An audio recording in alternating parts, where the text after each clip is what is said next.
goes 2 for 2 at the free throw line. Whatever the sport, whatever the moment, it's never ordinary at Bet365, official partner of the Charlotte Hornets. 21 plus only. Gambling problem? Call 1-877-718-5543 or visit morethanagame.nc.gov. Gear up with up to $100 off select handguns during the Smith & Wesson event at Academy Sports and Outdoors. From April 18th to April 28th, get range ready at a store near you. Or find your next favorite firearm online with free ship to store. Hurry, this event ends soon. It's bow time. Something new just dropped at Bojangles. Take the bold taste of a crispy golden chicken supreme that's been seasoned to perfection, then add dill pickles, Carolina Gold barbecue sauce, and a toasted bun that's great on the go. What do you get? You get a Bo's Bird Dog. In fact, you can grab 2 of them for $5. So when you're on the go, headed to practice, or need a snack, grab a Bo's Bird Dog. Hurry in before they're gone. Available for a limited time. It's bow time. There's no time like bow time, but sometimes it's go time. No time to stop. Introducing Bojangles' new Bird Dog, a seasoned to perfection Bojangles Chicken Supreme, dill pickles, Carolina Gold barbecue sauce, all on a toasted bun. Great on the go. Try 2 Bird Dogs for just $5 or a 2 Bird Dog combo for just $8. Hurry, Bo's Bird Dogs are available for limited time only. When you're hungry for flavor and value, it's bow time. Major International Soccer is coming to Raleigh this summer. Don't miss the current English Premier League champions Manchester City versus the current Scottish Premier League champions Celtic FC, playing July 23rd at Kenan Stadium at the University of North Carolina. This is going to be the event of the summer and your chance to watch some great soccer from 2 of the biggest teams in the world. Tickets are on sale now. Go to fcseries.com to purchase. July 23rd, Manchester City versus Celtic at Kenan Stadium. fcseries.com for tickets. It's time to shop sparkling deals. It's Bailey's Fine Jewelry's multi-million-dollar inventory reduction sale. Going on now. Shop jewelry up to 60% off. Diamonds, watches, earrings, bracelets, necklaces, and rings are all on sale. The perfect time to shop for Mother's Day, anniversary, or engagement rings without breaking the bank. Shop the largest selection of luxury jewelry for less at Bailey's Big Sale. Learn more at BaileyBox.com. This hour on the Triangle Sports Leader is brought to you by the Ritchie Law Firm Injury Lawyers. Shoots, he scores! Go to GotBryan.com. That's GotBryan.com. WCMC-FM HD1 Holly Springs. You're listening to The Adam Gold Show on the North Carolina Sports Network. And there's still time left here as Martinook banks it in. He scores! Jordan Martinook with the steal and the finish. And it's 4-3 Carolina. What a comeback!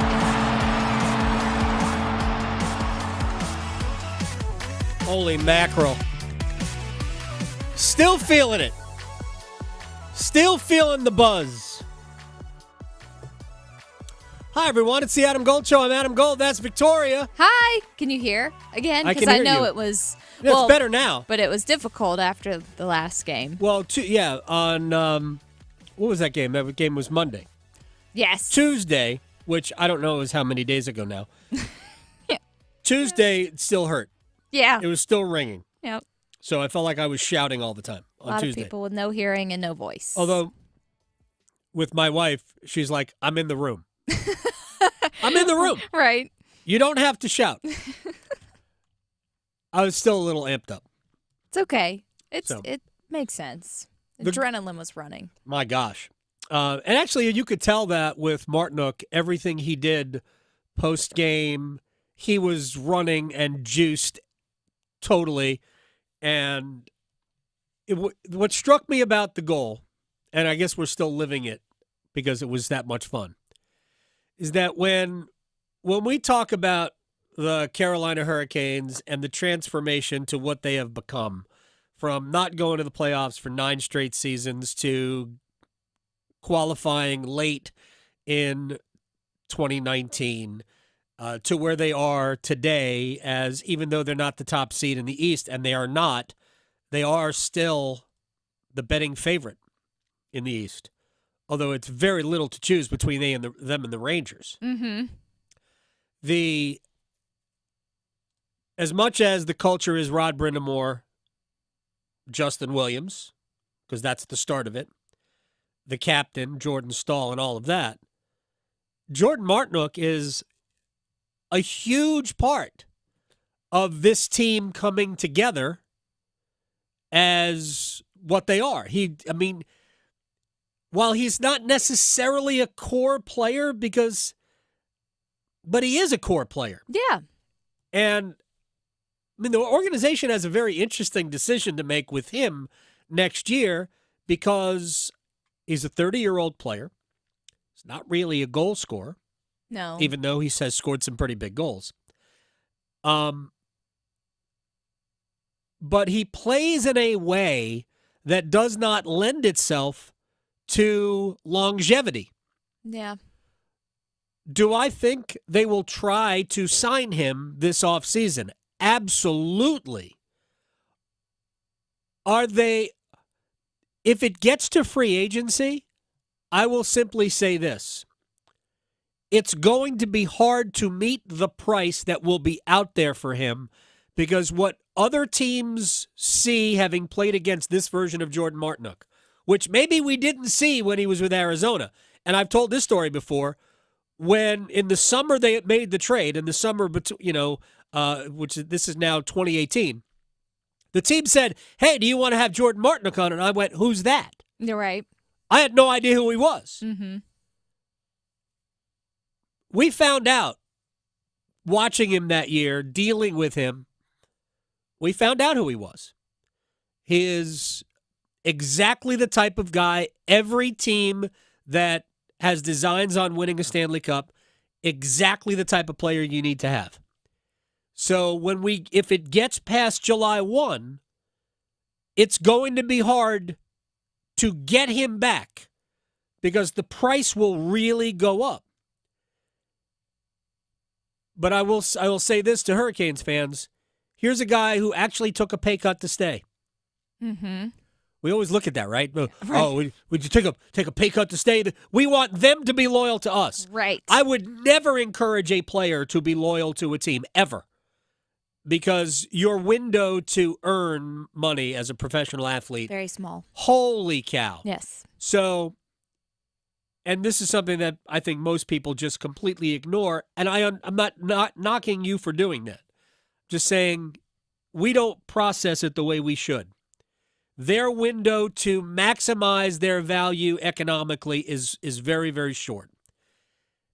And I think he's got one more good contract in him. It doesn't have to be a long one, and it won't be a long one. His last one was 3 years. Mm-hmm. Right? And he took a pay cut to stay. Yeah, he pulled a Tom Brady. A little bit, yeah.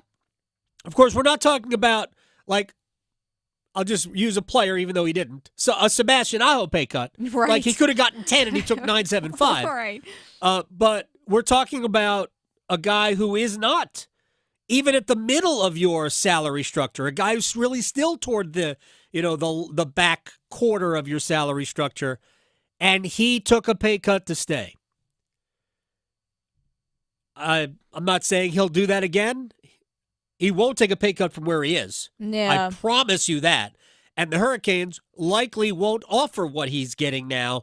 They will have to offer more or run the risk of insulting him. Yeah. But I have a hard time seeing the Hurricanes take the ice next year without number 48. That'd be tough. I and do. You know he loves being a Cane, too.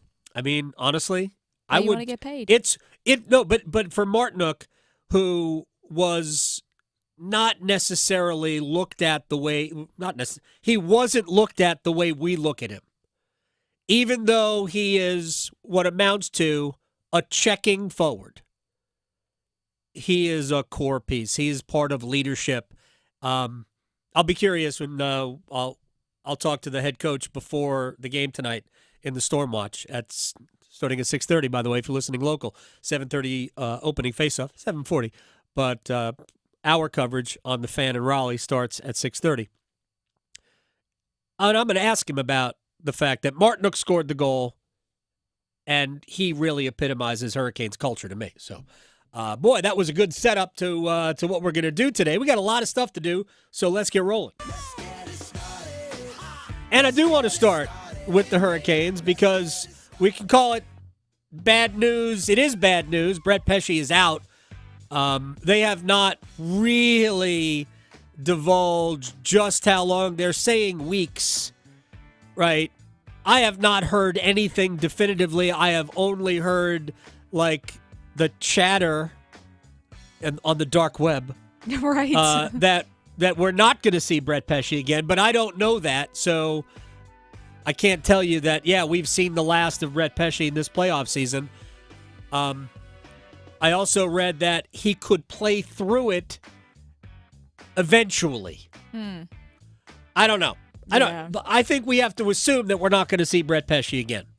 So that means in a next man up, type of way, Tony DeAngelo out of mothballs. Right. It's time. And here's the head coach, Rod Brindamore. Yeah, I mean, he got some action at the end of the year, too, there. And if we decide to go that way, we know what he is. And he certainly, like you said, it's nothing new to him. Can you talk about that a little bit, playing with Shea? They were talking about it in the room, and he's a little bit different defenseman than Pesce. Yeah, well, of course. I mean, it's, maybe the exact opposite, really, but certainly a quality player, and we got a lot of faith in him. Okay. Nothing sparks stupid Twitter like Tony DeAngelo. Oh, yeah. Nothing. Mm-hmm. In Hurricanes Nation, the mention of Tony DeAngelo just sparks... Yeah. He's just low-hanging fruit. Okay, here's the thing. Tony DeAngelo, I like Tony. I like him personally. Yeah. He and I get along. He loves baseball. He's come on to talk about baseball. Tony is good people for my money, right? And our relationship is basically built on we're both sports fans, right? And he's a diehard, all of that.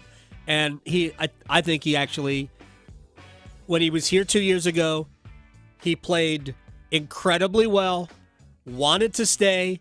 Team valued him at a certain level. He valued him at a higher level. They decided, let's part ways. He went to Philadelphia. It definitely didn't work out. He's back here. And I asked him when Tony got here. I asked him, I'm like, you're a smart guy. I look at the room and I see 6 top 4 NHL defensemen. I value you too. I think you certainly should look at yourself as a top 4 defenseman. You understand the numbers, and he knew it right away. Actually, it would be interesting just to go back and dig out that clip because I asked him about it. But Tony was like, "Yeah, I have confidence in my ability. I'm going to try and win a job." And he was in the opening night lineup, and he played a bunch. About half of his games, he played like 27 or 28 games this year. Half of his games were played at the beginning of the season, and frankly, it was a mess. Yes. He wasn't good offensively, and he wasn't good defensively for the first, until he came out of the lineup in the middle of November. He was a mess. There's no other way around it. We all watched it, and I spent the first 5-6 weeks of the season screaming about it. The Hurricanes need Jalen Chatfield to play. Chatfield will get the best out of Orlov because Chatfield will allow Orlov to be who he is. Tony's not going to do that because Tony wants to be who Orlov is. Right. You can't do that. It was broken record time. But I'm also not an idiot. I know Tony can play. I know in the right situations, Tony is not the liability that a lot of you think he is. Is he a great defensive defenseman? Of course not. What did Rod Brindamore just say? He's the opposite of Brett Pesce. He is. He is offensively minded first. So he will have to tone that back some, but he's also one of the smartest hockey players I have ever spoken with. Yeah. If he can keep his emotions in check, Tony will be fine. And actually, since drawing back into the lineup occasionally, there were some injuries, occasionally for Brett Pesce. Jalen Chatfield missed a little time, right? When he drew back in, he was actually good. So let's not lose our minds over what we saw in the first 6 weeks of the season and think that's what we saw over the last 4 months. Yeah. Believe it or not, Tony only played in 15 games since December 12th. He happened to be in the lineup for that game in Ottawa. He played in 15 games since December 12th. That's it. Yep, not a lot. But when he was called upon, except for a couple of games where he was really just the third, he was the seventh defenseman. Rod doesn't like to use seven defensemen. So he barely played. There were a couple of games where he took like 2 shifts. And that was tough to be dressed, to be on the bench and not play. But when he was asked to play and actually play, he was good. Mm-hmm. So get over yourselves, get over your preconceived notions about Tony DeAngelo, and understand he's going to finish 6th in time on ice with the group that Carolina is going to put on the ice tonight. Jalen Chatfield will have his ice time bumped up. Dmitry Orlov will have his ice time bumped up. And Tony will miss shifts. Mm-hmm. He will. Slavin and Burns are going to stay together. Shea and DeAngelo will start together, and we'll see a lot of them together. But all of a sudden, you're going to look and you go, hey, look, Shea's playing with Orlov. Hey, look, Shea's playing with Chatfield. Mm-hmm. That's going to happen. It's going to happen. Yeah. So the top 5 guys will all see an increase in time on ice.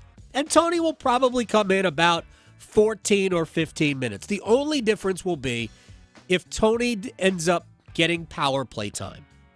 And I think that is, it's not a bonus because it's never a bonus to not have Brett Pesce. But when Tony, if Tony, is playing, I could see Rod saying, you know what, because we're going to ask more out of Brady Shea, let's let Tony take this power play as opposed to Brady.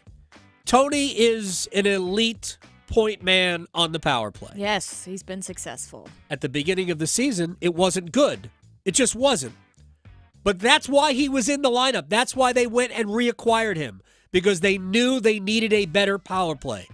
My opinion is that it isn't about the quarterback. It's about the 4 forwards on the power play, way more than it is about the defensemen. But Tony is excellent at walking the line, playing the top of the umbrella. He knows how to get pucks through, and he's one of the best passers I've ever seen. And at least he's no stranger to the playoffs and this team in particular. Correct. Now, the series he played against the Rangers 2 years ago, yes, that was forgettable. The series he played against Boston in the first round, I think Tony had 9 or 10 points in the series. He was great in that series. Now, the Rangers got to him. They did. He's a former Ranger. So I don't think that'll happen again, but we're not going to get too far ahead. Yeah. Okay, we're not going to get too far ahead. So we spent all that time talking about Tony DeAngelo. Good for him. I hope he plays well, and I hope Carolina takes a 3-0 lead in the series tonight. There's something else going on. You know what else is going on today? Well, as a Panther fan, I don't think so, but maybe. Right. For Panthers fans, it's not going on today. Other than if you're not interested in watching the Hurricanes, and how dare you? Right. If you want to watch the NFL draft and you're a Panthers fan, you're allowed. Sure. You're allowed. But you know what else we have here? It's not just Panthers fans. We know the Bears have the first pick, and maybe Panthers fans would like to live vicariously through the Bears, maybe making that first pick. And hope they flop. Yeah. Take the wrong guy. Yeah, take the wrong maybe not get the card in on time. Exactly. And then we have a lot of fans of the Washington Commandos, right? Yes, right? Especially in this area. Exactly. And they have the second pick. My man, Chick Hernandez, WUSA TV on the scene in Detroit. The Washington Commanders have the second overall pick, and I always tell this to Chick out of great respect. The only time I ever say Commanders is when we talk to Chick. Is it really Jaden Daniels? Is that the guy? Adam, I wish I knew. I said this before, that as opposed to the prior regime, which leaked more than the XL Valdez, this Adam Peters, Stan Quinn group has been very close to the vest. So I think it's Daniels. I'd like it to be Daniels. But I just don't know because there's so many factors, so many picks that they have. They got draft capital. Yeah. What if somebody comes up with a ridiculous offer?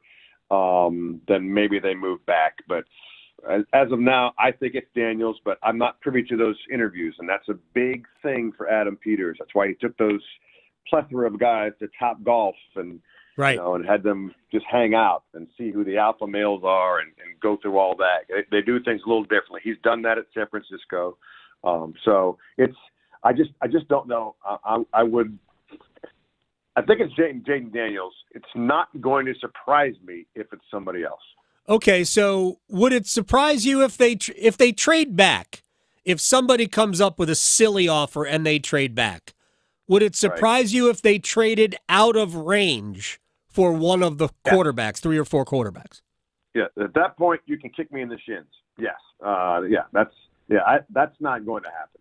They know that they have a huge decision and a franchise ever-changing decision coming up here. So they're not going to draft or trade out of what they want. That's not going to happen. So if there's a guy and they say they have their guy now, finally said we know who it is. Then unless somebody's got a deal that allows them to keep that guy, then they might make that deal. They got 6 picks in the first 100. I know. And 4 picks within, I think it's 42. Yep. In the second and third round, 4 picks in a 42 pick span. That's a lot. So again, they're not going away from their guy. That's not going to happen. And I am, for a guy who's covered this franchise for 3 decades, I'm excited to see what it's my first draft. I've never been to the draft before. I always covered it from back, in Ashburn where the command center is. But this is exciting. Chick Hernandez from WUSA TV 9. All right, TV 9 in Washington. I'm trying to remember. It is still 9. How about that? I got that right. Well done. You know what could have happened to my memory from. Yeah. What do you mean could have happened? It's a very good point there, Chick. So with all of those picks, would you anticipate them using all of them or maybe packaging a couple and bumping up a little earlier if they have targeted some players? Earlier after 2? After 2. Take a couple of picks in like the 3rd round and maybe move back up into the 2nd because there are a lot of they could get a lot of really good players or maybe have designs on a player or 2 in the 2nd round that they want to jump in and get. Yeah, I think if there's the opportunity and there's an offensive tackle that's sitting there, I think if they can do it, they will.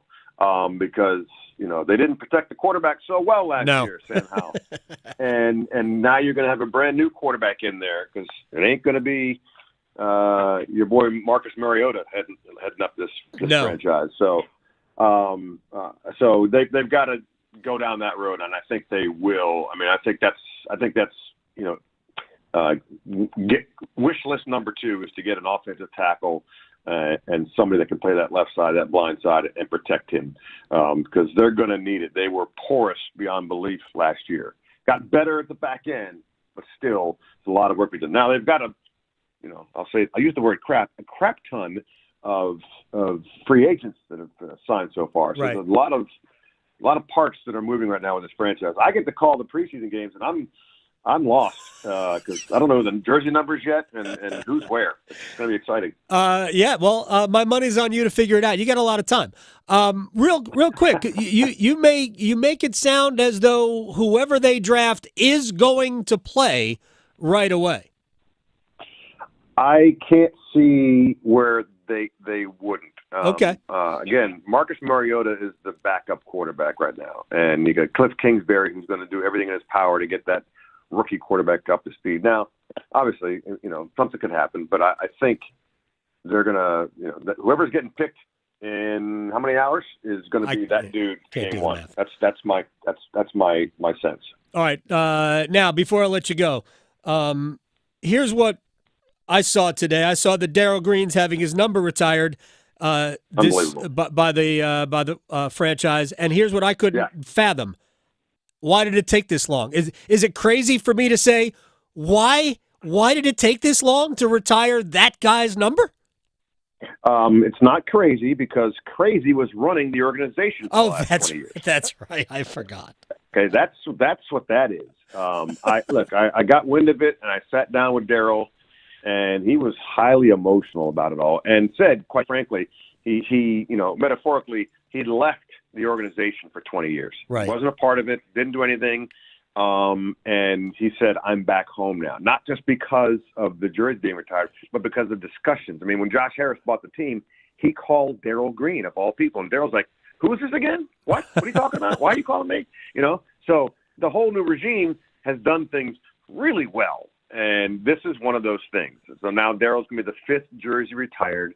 And it's going to be a special day. They haven't announced what game it'll be, but it's already special. The way that they did it and announced it and surprised him with it was just top class. They haven't done that. They butchered, the statue of Sean Taylor and done, right. And that was kind of at the front end of the new regime, but it wasn't really their call. So, it's the buzz right now. It's the buzz in Commanders Nation right now is. Oh, Daryl Green's getting his. Oh, yeah, we have a draft too. Oh, yeah, I forgot about that. Yeah, wow. So it's well done, and I'm very happy with the guy. I covered that dude, for many, many years, and to sit down with him and share some tears during the interview was special. He's one of the classiest guys. Had the best recovery speed in the history of the NFL. I mean, you thought you were open, and not really, because Daryl was way faster than you. And he took it very seriously. He told me, look, this was a job. Yeah, it's kind of fun, but I had the number 1 receiver every single game. And they were talking crap, pushing me around. But when that ball was in the air or when I was coming around the corner, I was going to lay some leather. So it was nice. Chick Hernandez, my man, I appreciate your time. Enjoy the draft, and I will talk to you very soon. Absolutely. We'll see what happens. Oh, man, it should be fun tonight. I've always said the draft is good TV. And if I weren't busy watching the Hurricanes and the Islanders, I would be watching the draft. I think it's good TV. Yeah. I'm sorry, just as a Panther fan, Wow. I will not be watching the draft. Well, you'll be watching a hockey game. I will absolutely be watching. You're telling me that if the hockey game was not on, if the Hurricanes had played last night, and tonight was, reruns of Golden Girls. I have no idea. Which are amazing. Yeah. You would not be watching the draft? As tempting, yes, if there were no hockey playoffs at all going on, because I do watch the other ones, then yes, I would be watching the draft because I love misery because I'm a Panthers fan. I watched Boston, Toronto. Toronto fans. Wow. Sheldon Keefe is already over Brad Marchand. Oh, yeah. Big time. Bartuzzi, oh, man. Oh, my God. Oh, that game was amazing. It was a fun game. It was a fun game, and it was vintage Marchand. And the Oilers, what are we doing? Like, what are we doing? Told you that game was going overtime. Yeah, it did. It did. I told and you McDavid the game was nowhere. Yeah. I just... Wasn't vintage Connor. It is... Look, I listened to enough of Sirius 91, the NHL channel, and they talk about the Oilers more than they talk about any other team, I believe. Oh, yeah. But they have, when McDavid is on the ice, they believe that the Oilers are the best team in the world. I'm not even arguing. He's the best player. He's amazing. He's there's nobody that, there are players who have had better years, and one of them, probably Kucherov, maybe McKinnon's going to win the MVP. Mm-hmm. But there's no better player than McDavid. No. But they want him to win a cup so bad. They do. They are putting it out there. Right. So he wasn't vintage last night. Anyway, we'll talk about it with Greg Wyshynski. But, man, we are going to get to Marchand being Marchand and Sheldon Keefe kind of not necessarily loving it. Rat man. Awesome. Greg Wyshynski of ESPN next. Raleigh to Boone, Charlotte to Chapel Hill. Your Carolina is covered. Adam Gold on the North Carolina Sports Network. The Canes are back in the Stanley Cup playoffs. It's Game 3. They score!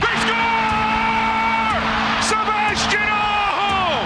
And the roof's gone at PNC Arena. Storm Watch with Adam Gold at 6:30. Puck Drop at 7:30. Jordan Martinook with the steal and the finish. And it's 4-3 exclusive home for the Carolina Hurricanes. 99.9 The Fan. Hey, it's Adam Gold from my friends at FanDuel, America's #1 sports book, with a reminder that if you sign up right now, and why wouldn't you, with the NHL playoffs in full swing, some of you might have taken an L on Edmonton. I told you, Edmonton ain't what it's cracked up to be. You can get $200 in bonus bets, guaranteed win or lose, when you make your first $5 wager. That's all you got to do. Go to FanDuel.com, promo code AdamGold, FanDuel.com, promo code AdamGold, sign up, make your first $5 wager, and you get $200 in bonus bets guaranteed. So it doesn't matter that you lost on the Oilers last night. FanDuel is America's #1 sportsbook. Must be 21 and older and present in North Carolina. First online real money wager only, $10 deposit required. Bonuses issued as non-withdrawable bonus bets that expire 7 days after receipt. Restrictions apply. See full terms at FanDuel.com/sportsbook. Gambling problem? Call 877-718-5543 or visit morethanagame.nc.gov. Pulling up to Mickey D's just for drinks? Oh yeah, that's me. Nothing extra, just perfection and a straw. Coming in hot for the coldest cups on the block. Because there are drinks. Then there are drinks from McDonald's. Now get an ice cold lemonade, frozen Coca-Cola, or iced coffee.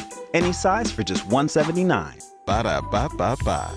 Price and participation may vary, cannot be combined with any other offer or combo meal.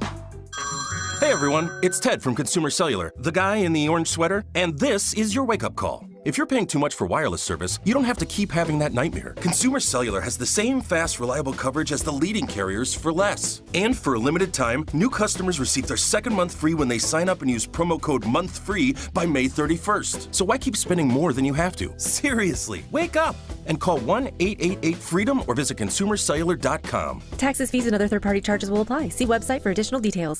Mitchell Heating and Cooling. We do the job right every time.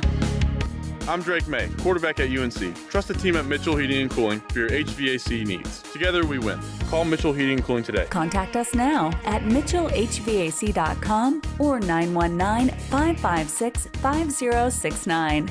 Train. It's hard to stop a train. The best solutions every time.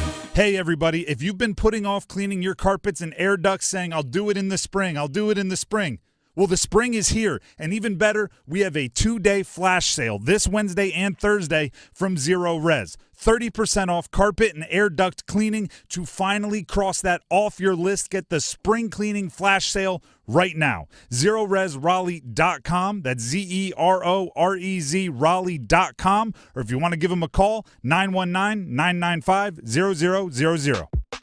eBay Motors is here for the ride. Go ahead, feel your engine. Admire that perfectly installed exhaust. Your vehicle's moving along this freeway like it was made from fresh installs and a whole lot of love.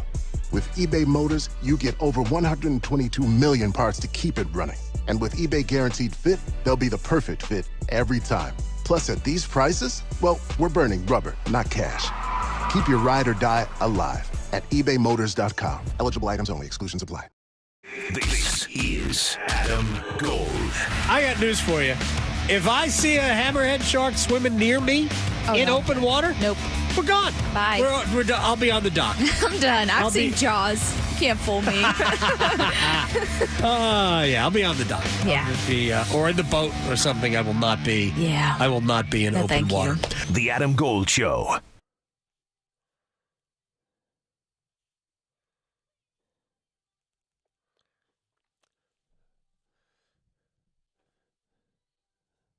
It's the Adam Gold Show. I'm Adam Gold. Victoria producing the program. That could be about tonight. It could also be about what many people feel is the inevitability of Carolina, New York Rangers. I guess I'm going to say part 2 will kind of kick out bubble hockey in that 3-0 sweep by Carolina. We all remember the 7-game series here where home team, oh, we got the Game 7 road team. That's where Carolina had the reputation of not being able to win on the road, which I guess was deserved because they did not win a road game in those playoffs. Greg Wyshynski, senior NHL writer, ESPN, but he's so much more than that. He is a media star, TV, podcast. Sir, how you doing? Yes. King of all media, they call me.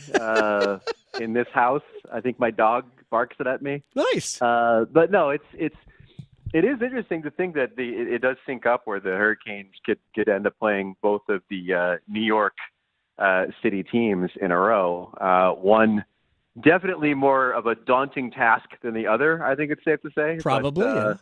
But yeah, it could be a fun little time. Yeah, certainly good for all the people who live in Cary who have both sets of jerseys. All right, let's. I'm not even telling a lie there. It is very true. How are we looking at Game 2? Because I think there's two ways of looking at it. I talked about this with Rod Brindamore. I've talked about it myself, whether it's on the show, on my podcast, about the Canes, which we do after every game. You could talk about a 3-0 blown lead, or we could talk about we're surprised that it took Carolina as long to get to 3 goals based on the way they dominated the game. How is this being discussed? It's being discussed, like you said, in very distinct ways between Carolina and the Islanders. The Islanders see it as trying to pull the positive out of this thing that they had a 3-0 lead, and then trying to rationalize Carolina carrying play the way that it did as we tried to sit on the lead. You know, we didn't really get as aggressive or force the issue like we did in the beginning of the game. I think Patrick Waugh said after Game 2 that they just stopped winning one-on-one battles, and that tells you that there's a lack of intensity and effort there in trying to close out this game. So they're kind of treating it like it's all a big old mental mistake on our part, right? To blow a 3-0 lead, and then of course to give up 2 goals in 9 seconds. And they see that as recoverable. They see that as something fixable. Well, Carolina, I think, is probably pointing to their dominance in that game and they're winning Game 1 and say, no, actually, we're the demonstrably the better team in the series when we turn our game on, and there's really nothing the Islanders are going to be able to do about it. Yeah, the funny thing is that I talk to a lot of people on Long Island about this. The Islanders should have won Game 1. I mean, that was the game. They had their scoring chances were far greater than Carolina's, and they just didn't do enough with them.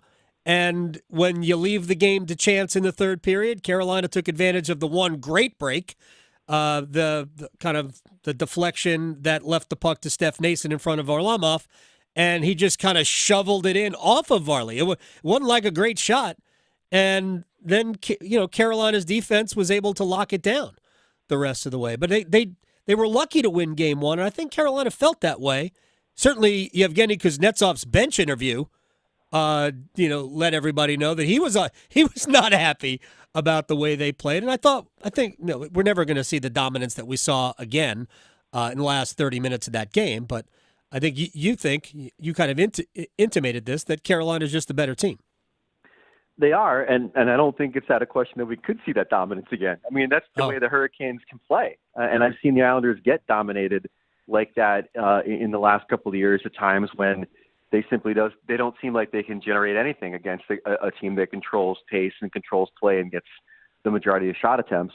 But I think your point's an important one, and I think it's something that unless you've been watching the series that maybe people have missed, which is that the Islanders can certainly pull a number of positives out of those first 2 games. Definitely with the way they played in Game 1, definitely in the beginning of Game 2, and build on that. I mean, if you're Patrick Waugh, you're not happy being down 0-2, but it's not as if you look at those 2 games and say we are facing an uphill climb that we simply can't traverse. You're looking at those 2 games and saying there's ample evidence here that we can maybe find our way in this series, and it begins in Game 3. Yeah, look, I know both teams, the weird part of this season series was that each team won games on the other's ice only. It was just weird. Carolina won both games at UBS. The Islanders won both games down here at PNC, but one of them each in overtime. But all you have to do, I mean, the Islanders are making the goaltending change to Ilya Sorokin. Rod Brindamore has not yet announced that he will probably start Freddie Anderson. But, I don't think we'd be all that shocked to see Anderson go out there again. Although I don't think he's been great, although I thought he was great in the second half of Game 1. I didn't think he was great in Game 2, but he didn't have to be after the third goal went in. But you could certainly get a lot of momentum out of Ilya Sorokin starting. Here, the thing about Sorokin that's interesting is you could make the argument, and with due respect to Matt Barzal, that Sorokin's the most popular player on the Islanders. I mean, when you go to an Islanders game, the amount of Sorokin jerseys, the amount of Sorokin chants, I think that this move is as much about trying to elevate the momentum they're going to get from their fans in this arena tonight as it is a tactical change in goal. Because, I mean, outside of the Martinook goal, which was more, I think, on the Noah Dobson turnover than it was Varlamov looking the other way when he scored it, I think Varlamov played pretty well. And so I think you're making this change if you're Patrick Waugh as a conversation changer, as a chance to have these fans and have this team get inspired by the most popular guy on the team being back in goal. Oh, and by the way, a guy that Patrick Waugh has not always backed this season sufficiently. Right. And a guy that would have a bit of a redemption arc if he was to pull out a victory in Game 3. There's a lot of narrative here, and I don't think that coaches are ignorant to it. Let me just move on to a couple of other series while we have Greg Wyshynski, ESPN senior NHL writer. Dallas, not good. 0-2 at home. 0-2 at home. Like, is it the mystique of the defending champs? My view on Dallas has been, I don't see them obviously a ton, but I have watched them a handful of times this year. I think they are the best counter-punching team in the league. They have great size. They play great defense for the most part. They haven't gotten the best of Jake Ottinger, but we know he's great. We know how good he is. But that if you don't give them opportunities, if you don't hand them opportunity, make mistakes, they struggle to create. Has that been what has happened against Vegas? Partially. I mean, Ottinger was garbage in Game 1, and he's the reason they lost Game 1, but he was good last night. But again, the problem for Dallas, and they talked about this after Game 1, is you got to get a lead against this Vegas team because otherwise they're going to insulate their goalie like few teams can in this league. I mean, in Game 1, Vegas had 20 blocked shots. All of those blocked shots happened after they got a 4-2 lead. Like that's how they kind of bring it back, insulate their goalie, and play incredibly defensively well under Bruce Cassidy. Now, the task at hand for Dallas is very daunting. I had some numbers run by ESPN Stats and Info. Since the wild card was instituted in 2013, 2014, we have had the teams that have lost the first two home games, despite having home ice advantage, are 2-10 in the first round and 3-24 overall. So, that's the task at hand for Dallas right now. Is this idea that if you don't take advantage of your home ice advantage, and at a worst case scenario get a split, you are well behind the eight ball. And especially in this series, you got to go now try to win in Vegas, which is tough, and beat the defending Stanley Cup champions, who look maybe even better than they did last year at this point. So, Dallas is really in a bad spot, and it sucks because I was with everybody else thinking that this was a good, deep team with great goaltending that could make a run this year. I didn't pick them to get out of the West, but I certainly didn't think they'd go out in the first round. But they had the bad luck of the draw in getting a reconstituted Vegas team. And by the way, I'm sure none of your statistical data also counts going up against the defending Stanley Cup champs, who are getting Mark Stone back off long-term injured reserve. So Sheldon Keefe is not a fan of Brad Marchand. Can I just say that definitively? Nobody in Toronto is a fan of Brad Marchand. It's amazing. We just talked about it on our podcast, The Drop, today. It'll be out later today, about whether this man is the greatest rat in hockey, and he is. And he's the greatest rat because nobody is better at agitation. Nobody is better, as Sheldon Keefe pointed out, in getting away with things and then also drawing penalties. But to be a king of the rats, you can't just be like Nick Cousins. You can't just be someone who agitates and does some good things. Right. To be king of the rats is you do all of that and then you score the game-winning goal. And that is why Marchand is one of the more extraordinary talents that we've had in this league in the last 20 years. We've talked about it before on this show about the Hall of Fame and who gets in and who gets out. Yes. But I mean, I think this guy's a Hall of Famer. You could make the argument that until Kirill Kaprizov came around in recent years, that this guy was the second best left wing behind Alex Ovechkin in the league in the last 25 years. And he is a unique talent, and they win that game because of him last night. No other reason. Maybe Swayman a little bit, but he's the reason they win that game last night in Toronto. That shot to make it 3-2, 28 seconds after Toronto equalized, was as elite a release and placement as you're going to see. And he is great, and he gets away with some stuff. But I don't know that anything he did last night was. Well, maybe they could have sent both he and who was it, Bertuzzi, that he was connected with on the 1-1 goal. Maybe they could have sent them both off. But I was okay on the Frederick goal. I was okay with them doing nothing there because I think all you're doing is sending both guys off because they were just engaged with one another. I don't know. Maybe I'm looking at it wrong. I mean, at a minimum, though, play should have stopped. like at a minimum, that Frederick doesn't get that shot off. At a minimum. I think that was a trip, but again, listen, then we're playing the game of, well, if they didn't call this high stick, right? All this nonsense.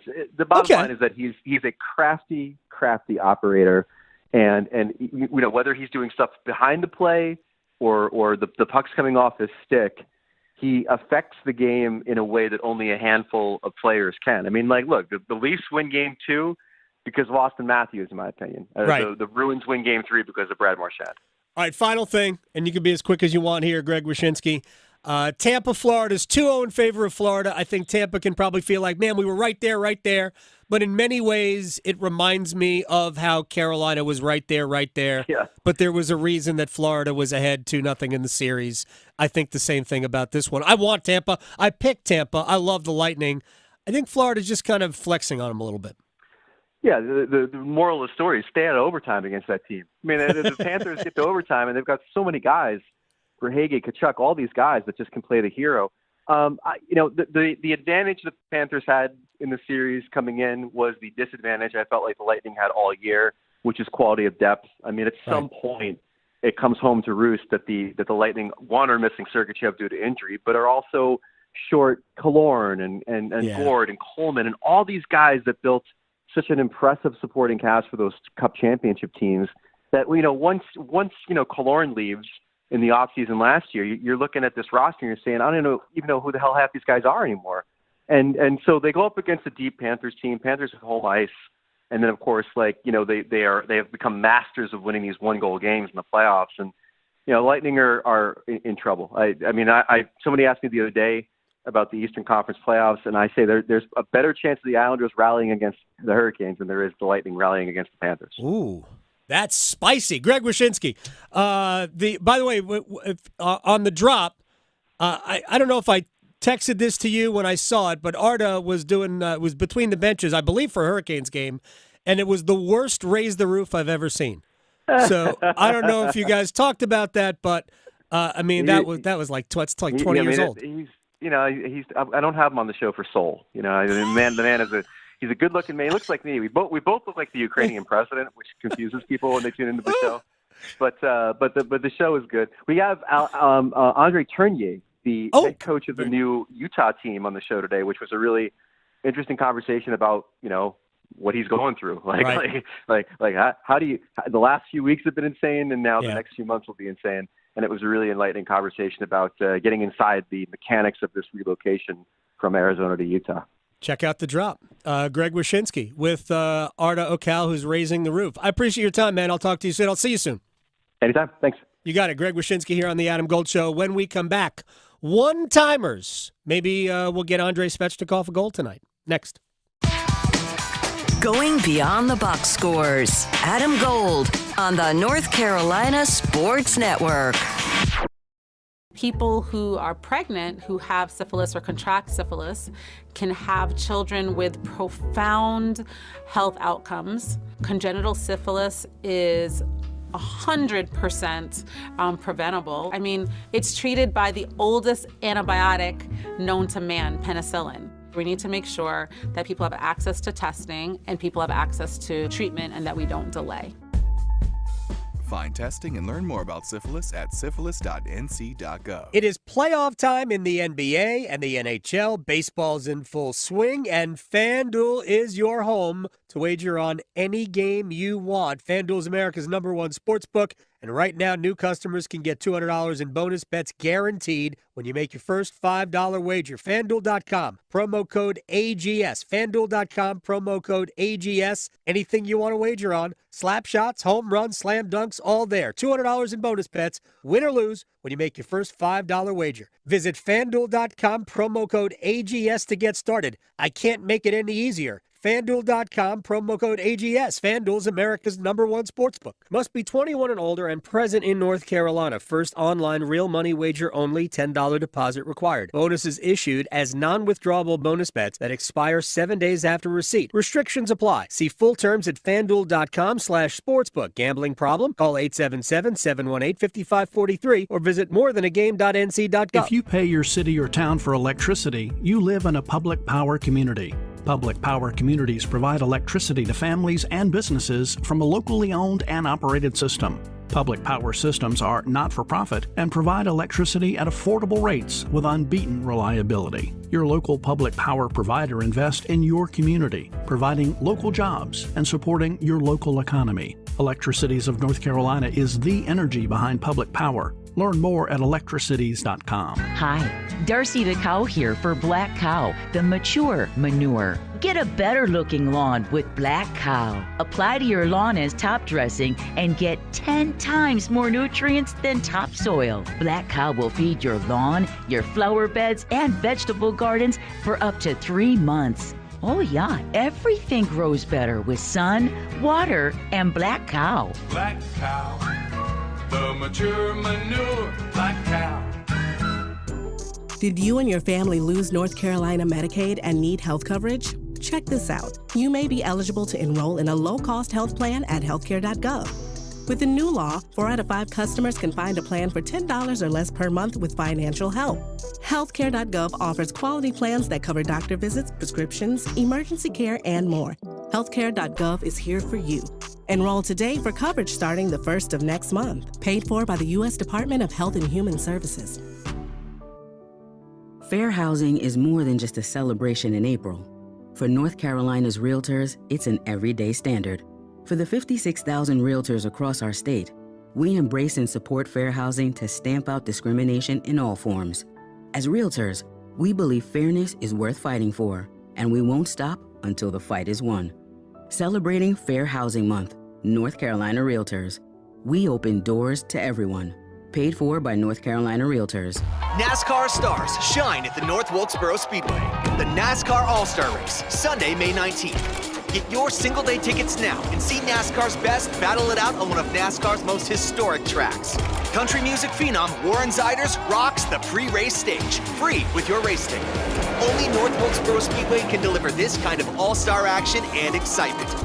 The NASCAR All-Star Race. Get your single-day tickets today at northwilkesborospeedway.com.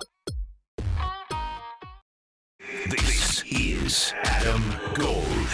North Carolinians wagered $659,308,541 on sports. It's a little bit. Treat it as entertainment only.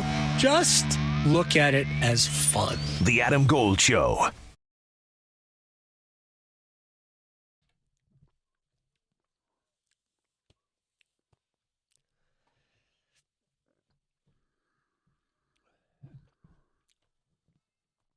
It's the Adam Gold Show. I am him. Victoria's here. Definitely a top 5 Billy Joel song. Oh, yeah. Definitely a top 5 Billy Joel song. But it means more, I think, to people who are from the New York area. So I get it if you are more, moving out. Mm-hmm. Scenes from an Italian restaurant. Right. There you go. Yeah. I've had my Billy Joel debates before. All right, let's do it. One-timers, questions and answers.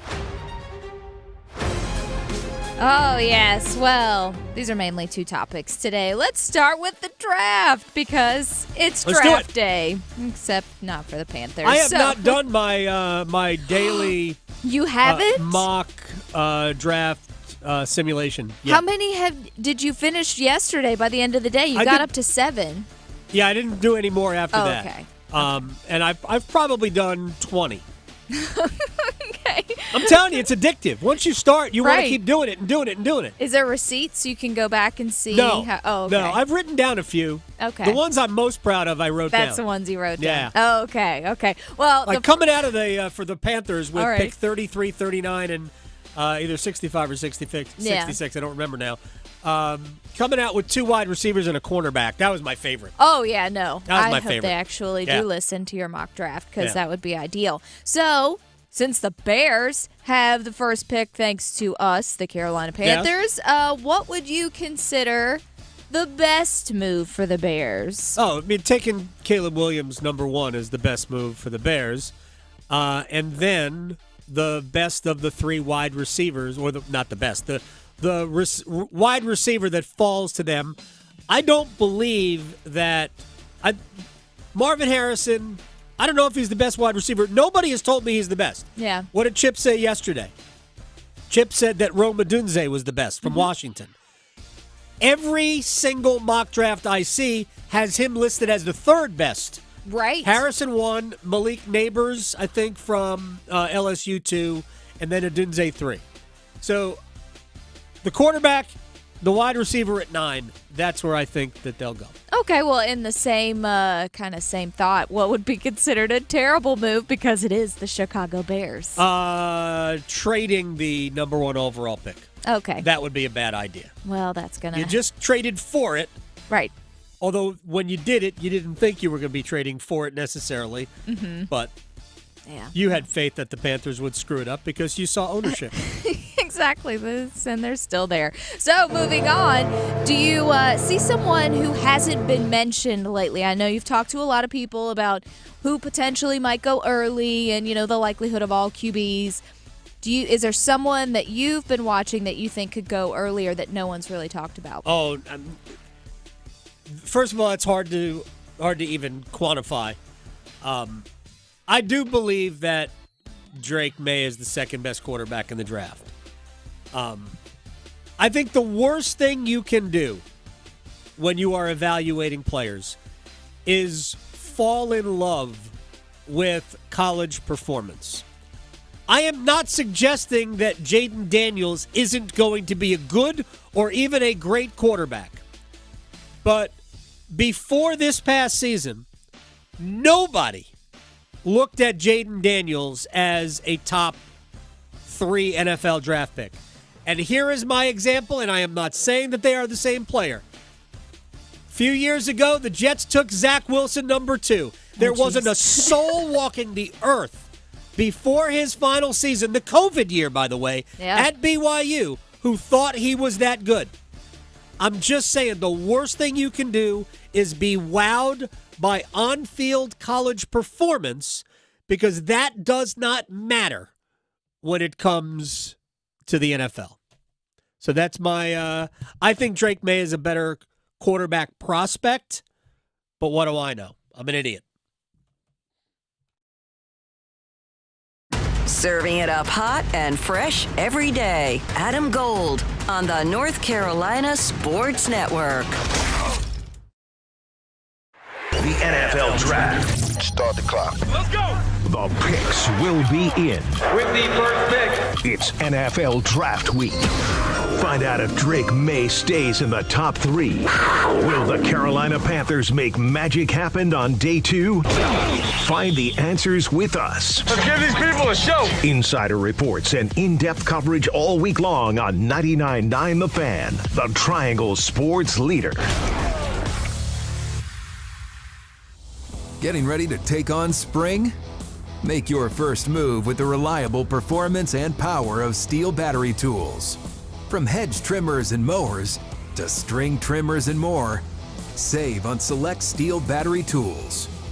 Right now, save $50 on the FSA 57 battery trimmer set. Real Steel. Find yours at SteelDealers.com. With AK-10 battery and AL101 charger. Offer valid for a limited time only while supplies last. See participating dealer for details. The future of medicine is here at QC Kinetics. QC is the nation's leader in the most exciting revolution in pain management we've seen in decades, regenerative medicine. If you are tired of achy joints, if your joint pain is keeping you from doing what you love, you need to call QC Kinetics now. Surgery, steroids, drugs, these are no longer your best options. Regenerative medicine at QC Kinetics is transforming lives with innovative treatments that deliver lasting results. We are talking natural biologics, using your body's own power to repair and restore damaged tissue. QC Kinetics is under the leadership of National Medical Director Dr. Mitchell Sheencup. Dr. Sheencup is a pioneer in this field with 20 years of clinical work, tons of research, teaching, and publishing. He wants to get you relief with a needle, not a knife. Call QC Kinetics now to learn more about some exciting options. This is a revolutionary approach that can get you long-term relief with no downtime. 919-400-5473. With locations in Cary, Clayton, Raleigh, and Wake Forest. 919-400-5473. Gear up with up to $100 off select handguns during the Smith & Wesson event at Academy Sports and Outdoors. From April 18th to April 28th, get range ready at a store near you. Or find your next favorite firearm online with free ship to store. Hurry, this event ends soon. Adam Gold here from my friends at CertaPro Painters, the painting professionals. And let me tell you, that's something that I don't want to do in my own house. My wife likes it. I don't. These people love it. They are the professionals. You can also trust them to get the job done right and safely and quickly. And each CertaPro Painters business is independently owned and operated, which means they live in our community. And you can schedule your free estimate online at CertaPro.com. That's Certa with a C. When choosing a painting professional, the choice is simple. Choose happy. Choose CertaPro Painters. Calling all Caniacs, Carolina Ale House is your official Canes watch party headquarters. Every away game, join the Canes to cause chaos at our downtown Raleigh location. This Saturday, April 27th at 2 p.m., we're expanding the watch party to Tucker Street with beer, the Storm Squad, and Stormy. Come watch on our giant TV, an indoor and outdoor party to celebrate the Canes as they take on the Islanders. Bring your favorite folding chair, grab an ice-cold R&D Storm brew, and watch the playoffs with us. All Caniacs and all ages are welcome. Carolina Ale House. What's wrong? My travel rewards card didn't earn enough miles for my vacation. Are you crying? Are you crying because of that other credit card? Uh-huh. Well, switch to the Capital One Venture card. Venture lets you redeem miles on any travel purchase. Really? Yep, and you earn unlimited double miles on every purchase every single day. The Capital One Venture card. What's in your wallet? Terms apply. See CapitalOne.com for details.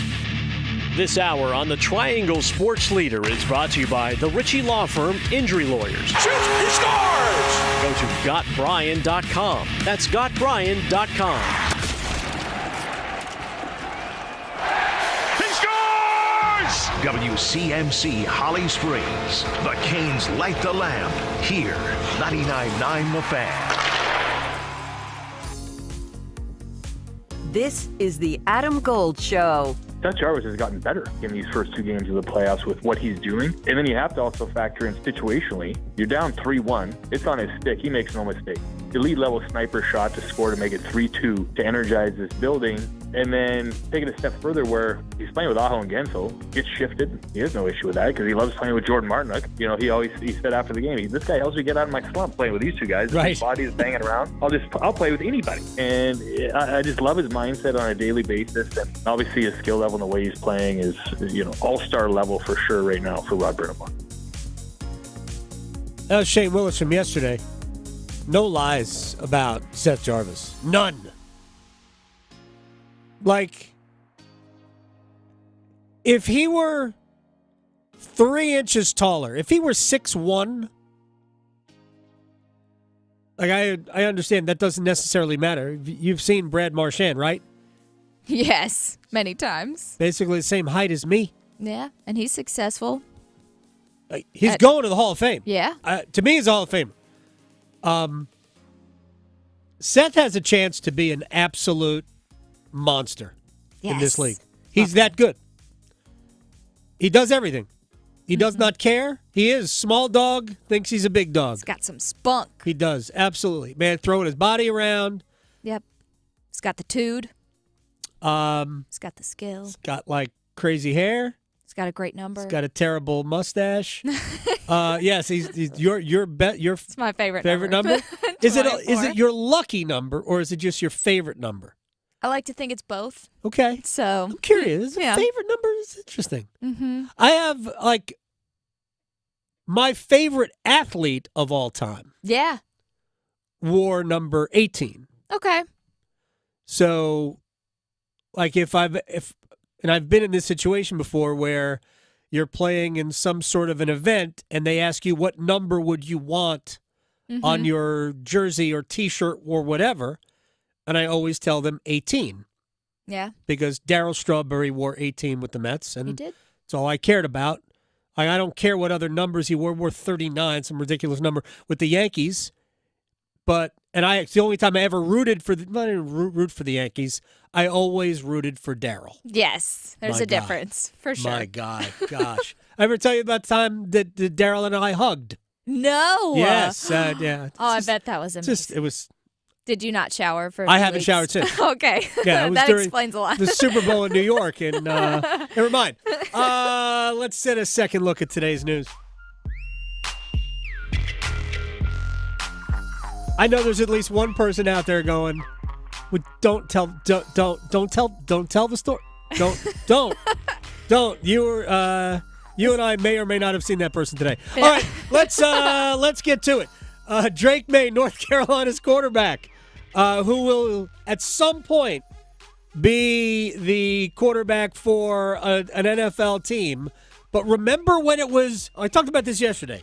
For a long time, it was Caleb Williams or Drake May. Who's going to go number one? And then it was like, well, it's Caleb Williams. And then it was, is it going to be Jaden Daniels or Drake May? I'm like, why are people doing this with Jaden Daniels? Come on, just take Drake May number 2. Now it almost seems like it's debating between Drake May and J.J. McCarthy to see who's going to be number 3. Here's May talking about falling out of the top 3. I wouldn't think I'd be surprised. I'm kind of, I think it's easy to kind of, mock drafts and see, all the same teams picking me in these mock drafts, but you never know what they're really thinking, in some of these front offices. So I'm just ready to go wherever, ready to compete, and ready to get to my new city. That is the best way to look at it because I think he probably has an idea. Everything that I have read says that while New England is shopping the pick, that ultimately they're going to stay there and take May. Here's Drake on the possibility of going to the Patriots. Oh, 100%. Tom Brady's the GOAT. It's hard not to, watch Tom when he was on TV, watching his Buccaneers, even in his Buccaneers days. But kind of what he did in the Patriots dynasty was one of the greatest of all time, him and Coach Belichick. So being a chance to possibly go there would be awesome and get it going again. And just excited to go wherever and excited to get out there and start playing the NFL. Better get used to that snow, Drake, because we do not have that down here. Yeah. How much snow do they play in, though? I don't know, but I feel like anything's more than here. So I think you'd have a greater chance of seeing snow on the field during a home game in Green Bay. Oh, yeah. Or Chicago. Yeah, more so Denver. Yeah. And here, because you can get like a foot of snow in October. Yes, you can. Or April if they played in April. Well, we've seen Rockies games snowed out, yes. right? Seriously, in April. So I don't know much. Yeah, well, whatever. All right. Look, I think May is off the board by number 3. I think if a team that trades up to 3 is probably trading up to get Drake May, and they're going to pay the Patriots for it. All right, Louis Riddick of ESPN, because we've already talked to Chick Hernandez from Washington about the fact that the Commanders, in respect for Chick, the Commandos have the 2nd pick overall. Louis Riddick says that is the tipping point in the draft. Quite honestly, I believe it takes a turn right at number 2 as soon as Chicago is off the clock. I think right there is where the intrigue for me starts. And look, I heard what Kimberly Martin said about Adam Peter and say, look, we've decided on who we're going to take. I'm interested to hear who that's going to be. Yeah. And really, after they make that pick, I'm even still interested to hear about the process by which they arrived at whoever it is that they take. Because to me, my instinct tells me there isn't just 100% consensus about it being Jaden Daniels, although I have said that would be number 1 for me. But I think that's where it starts. And then obviously, as Adam alluded to, at number 3, it gets even more interesting because there's this draft really is, I don't want to say top heavy, but it is deep, man. It is deep with players who play premium impact positions that are all going to have tremendous careers. So really at 2, from there, buckle in, man, because then it gets good. Yeah, look, I've said this before. I think the draft is amazing television. It is great television. Here's how I used to talk about it. When it was just on a Saturday. I kid you not. I used to go to the gym and start some sort of cardio, whether it was a run or a bike or a stair or an elliptical, with the first pick. And I could go like 5 picks. Oh, wow. Oh, yeah. No, it's the easiest hour ever. Yeah. I don't know how it's possible, Right. but it's like, we did an hour? Yeah, however, Awesome. it's the longest minute when you're sprinting. Like, if you sprint for a minute, no good. it's like, wow, 60 seconds is miserable. Not so much with the stairs. All right, Adam Schefter, also of ESPN, on the player to watch. Now, the big player to watch here is J.J. McCarthy because, again, he could go as early as number 3 to the New England Patriots. He could go 6 to the New York Giants. He could go 5 to the Chargers, to a team that trades up. He could fall back there, but somewhere between picks 3 and 11, the fast riser in this draft, J.J. McCarthy, is expected to go. That's a pretty big range there, Adam Schefter. I do think that McCarthy will go, like, there's talk about 1, 2, 3, 4. I don't see... Well, I mean, if somebody wanted to trade up with Arizona, I mean, Arizona could trade back, and they're going to take a wide receiver, Arizona. But if they don't have to trade back too far, where do the Giants pick? Giants pick 6, I think, right? Something like that, 6 or 7 or something like that. But if the Giants want to, because there's rumor that the Giants they might even want to get to Drake May. Yep, number 6. No, the Giants pick 6. The Giants move up a couple of spots with Arizona. They could take quarterback. They could take McCarthy, the 4th one, because I think he's the 4th quarterback in this draft. Actually, I don't. I think Michael Penix is the 4th quarterback in this draft. But the consensus is that that McCarthy is the 4th one. But if the Cardinals traded back to 6, they're more than likely going to get the 2nd choice wide receiver. Yeah. Whether it's Harrison that goes 1 or what, the rumors, all the mock drafts have Harrison going to Arizona at 4. So if they didn't pick until 6, they'd get they might get Marvin Harrison again, or Rome Odunze, or Malik Neighbors. One of the 3 will be there, and probably you can't go wrong with any of those guys at all. Look, what Louis Riddick was talking about, premium positions. And what's funny is that in the NFL, premium positions have a way of changing over time. Quarterback is obviously the premiumest of positions. Right. But that is a position that is overdrafted. If you look at people who rank overall prospects, more May than Daniels because of Daniels' raw athleticism. Those guys are generally not 1, 2, 3, 4. Even though that's how they could go in the draft, because there is a quarterback, bump, a quarterback tax, if you will, where we always seem to overvalue quarterbacks. But quarterback, while wide receiver is a premium position, we are going to enter a time, I promise you this, we are going to enter a time where the wide receiver is looked at just like the running back. I kid you not. What did Amon-Ra St. Brown just get? $30 million a year? A lot. Detroit. No offense to Amon-Ra St. Brown, who is phenomenal. In 3 years, there will be somebody who will be looked at as way better than Amon-Ra St. Brown. Absolutely. So I hope all these guys, I'm not saying that these guys don't deserve the money, all of that. But the same exact thing will happen to wide receivers as happened with running backs. And it's not that we're afraid that there's not enough tread left on the tire. It's just that there's so many. I mean, it does become supply and demand. There are so many great wide receivers. Every year we get like 5, 6, 7, 8. I mean, high-level players, performers coming into the league. Why would you pay one of them $30 million? Doesn't make sense. So that'll happen with wide receivers. So for me, I'm not even counting it as a premium position, but there's clearly a lot of great wide receivers. Cornerback. We don't have enough lockdown corners. Offensive tackles, obviously, if you can play left side. I think defensive tackles are going. We've already seen it start with Chris Jones, with Aaron Donald, some others. Defensive tackle is the next big-time premium position because they have figured out that, man, if you can rush up the middle, you really can screw teams up. You can. You collapse that pocket, the quarterback has nowhere to go. So I talked about this when I did one of my several mock drafts. And we're going to talk to Mike Felder about the defensive tackle position. I've got 5 positions I want to ask him about when Felder comes on with us in about a little over 5 minutes.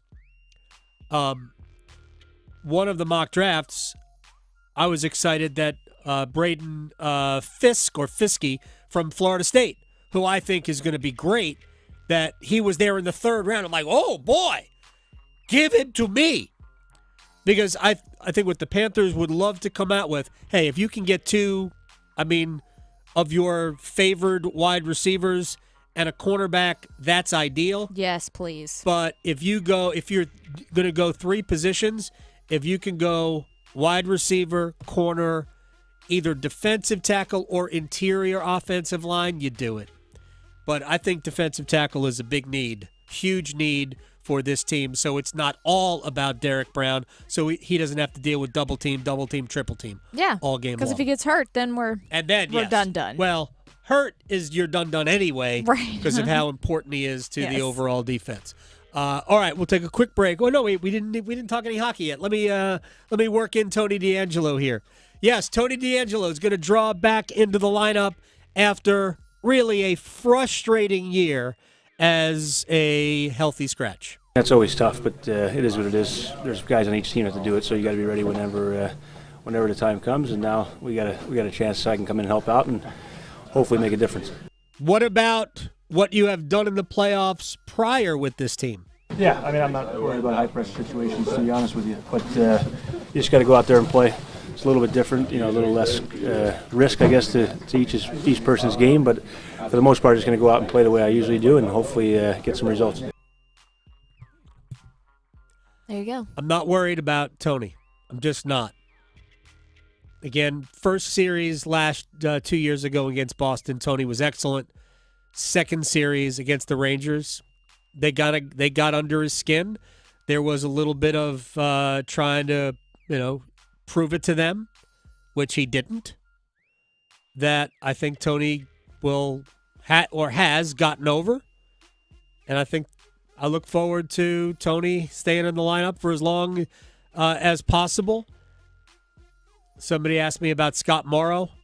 Man, I don't see Carolina putting Scott Morrow in the lineup unless there's an additional injury. I just don't see them going to Scott Morrow on defense. It's just not the time. It just isn't. All right, when we come back, Mike Felder from It's Felder, football maven. He is our Mr. Football. We're going to call him Mr. Football. Next.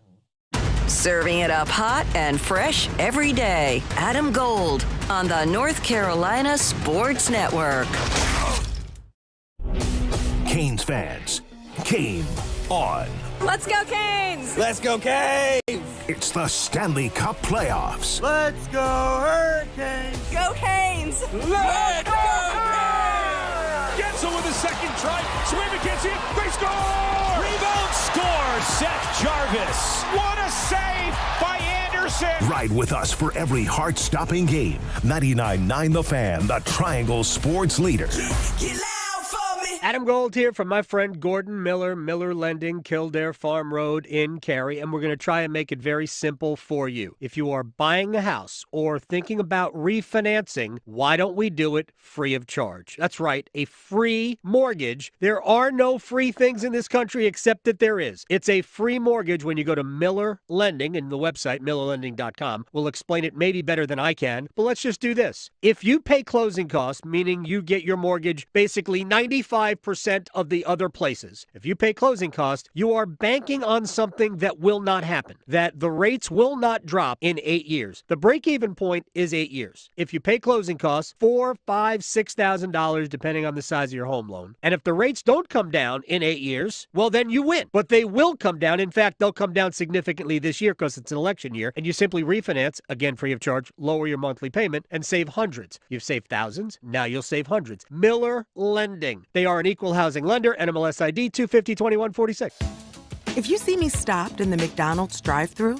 just staring at the menu with my "what should I order" face, don't interrupt. It's the most important decision I'll make all day. Enjoy savings every day when you get a McDouble, McChicken, and other faves. Buy one, get one for $1. Plus, get any size Dr. Pepper for just $1.29. Price and participation may vary. Valid for product of equal or lesser value. Cannot be combined with any other offer or combo meal.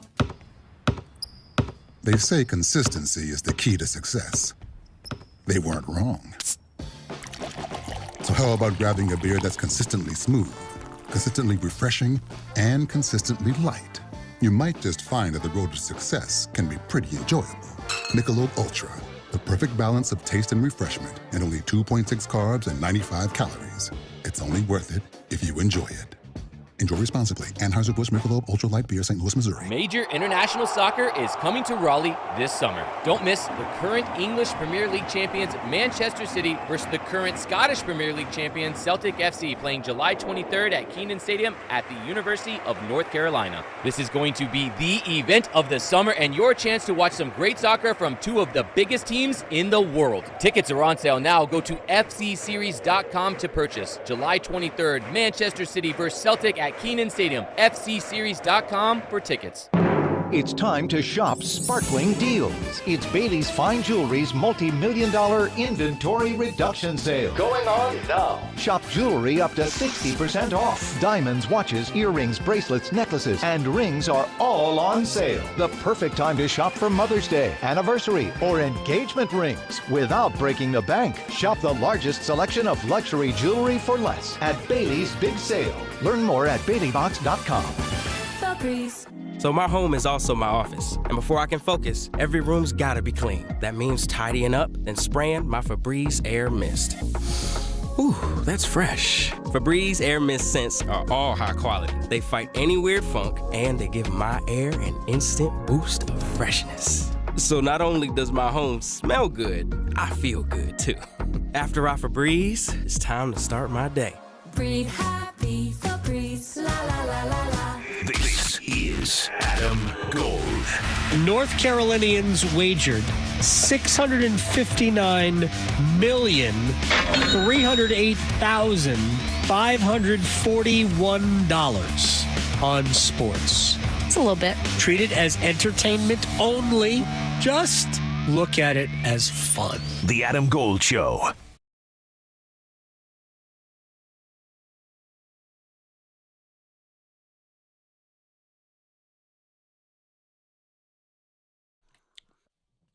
It's the Adam Gold Show. I am Adam Gold. Victoria producing the program. NFL draft starts tonight. Round 1 today. Panthers on the clock first thing Friday. Michael Felder, at In the Bleachers on Twitter. It's Felder, the Substack. Our Mr. Football analyst extraordinaire. My friend, are you extra excited for the draft? You're kind of chill about everything. How do you feel about the draft tonight? I feel pretty good. I'm going to be in the air, actually. I'm not doing night one. Bleacher Report's doing the show 3 days. We're doing every pick, but night one is going to be – I got booted for Micah Parsons and C.J. Stroud, which, that makes sense, I guess. Very interesting. So, but, It's all good. I'm doing the cool thing is, and it's the part of draft I really like, is day 2 and day 3. Right. That's where you make a football team. Like Right. You can get a franchise player on night 1, but at the end of the day, your football team is built on these guys. They're going to, the football team lives on their backs. And so I'm excited to get to talk about that because I don't know if we're going to see a running back get picked in the first round. I don't know if we're going to get to see, I don't know how many defensive players in general are going to go in the first round of this draft with all the offensive linemen, the wide receivers, and then obviously the quarterback conundrum. So I feel pretty comfortable with it, and it also means I get to spend a little bit more time with my family before I fly up to the city. All right, good. Well, here's the thing about the draft for me, because the Panthers with 33, 39, and then at the top around 3, they're not going to get involved in the quarterback, offensive tackle, wide receiver mess from round 1. But I am curious. I want to start with what. Yeah, they're not trading into the. If I will say, I've said this before. If the Panthers trade into round 1, the franchise is doomed because that means that David Tepper's making that decision. Okay. Yeah. No, I don't disagree with you, but I do see that if you have 33 and 39, that's enough capital to put you into the first round. And now, what would they go after in that first round? I don't know. Maybe it's one of these wide receivers, but at the end of the day, like it's a very It's if you're a Panthers fan, I would be worried that could be what happens. Right? No, I like I said, nothing would surprise me, but it would make me angry as a Panthers fan because the whole point, like I talk about this all the time, bad ownership will never win. Right. And that to me is bad ownership. They need bodies. More than anything. They need multiple players. I would consider trading out of 33 if I got 2 third-round picks for it. Yeah. If I were the Panthers, more so than trading 2 picks to get up into the first round. Real quick, even though the Panthers are likely not going to get either of these guys, rank the top 3 wide receivers for me in your eyes.